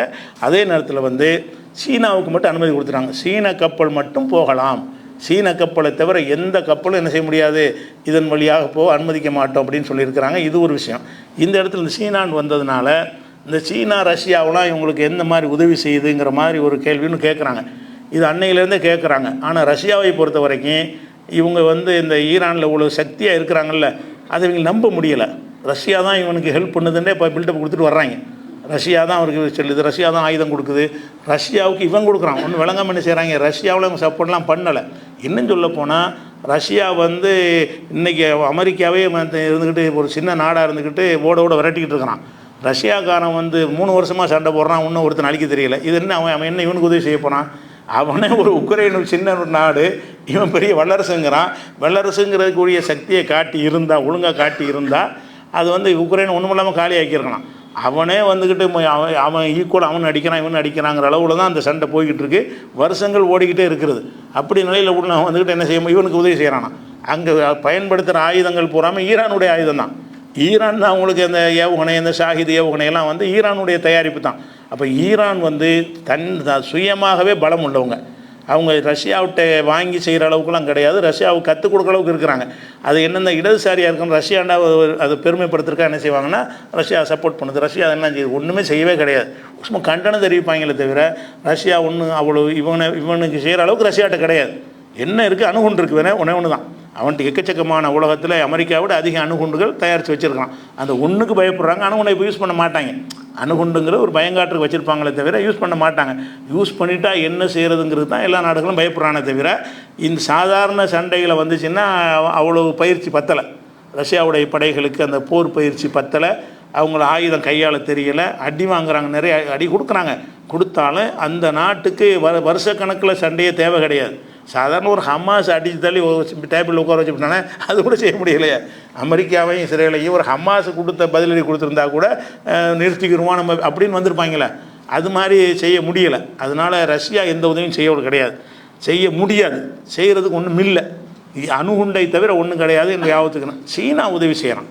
சீனா என்ன செய்ய உதவி என்று சொன்னால் சில அவன் வந்து இந்த ஆயுதங்களில் வந்து ரொம்ப டெக்னாலஜி கூட இருக்கிறான், நிறைய கண்டுபிடிக்கிறான். அந்த ஆயுதங்களை வந்து விற்பனையாக ஓசியாக கொடுக்க மாட்டான். ஆயுதங்களை விற்கிறதுக்கும் கொள்கை வச்சுருப்பாங்க, எல்லோரும் கொடுக்க மாட்டாங்க. ஆயுதங்களை செஞ்சுருந்தால் கூட இந்த நாட்டுக்கு கொடுக்குவோம், இந்த நாட்டுக்கு கொடுக்க மாட்டோம்னு ஒரு கொள்கை வச்சுருக்கிறாங்க. அதில் வந்து இவனுக்கு கொடுக்கணுங்கிற கொள்கையில் ஒரு சேர்த்துருக்குறாங்க.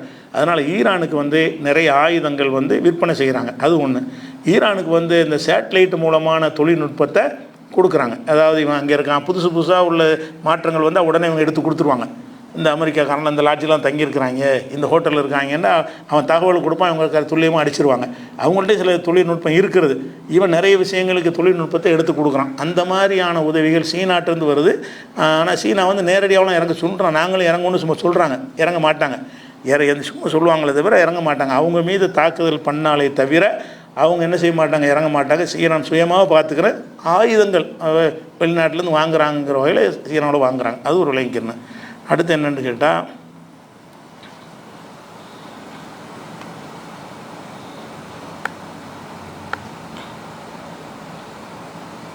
இது சம்மந்தம் வேறு என்ன அப்டேட் இருக்குது, ஏதாவது சொல்ல வேண்டியிருக்கா? அவ்வளோதான்.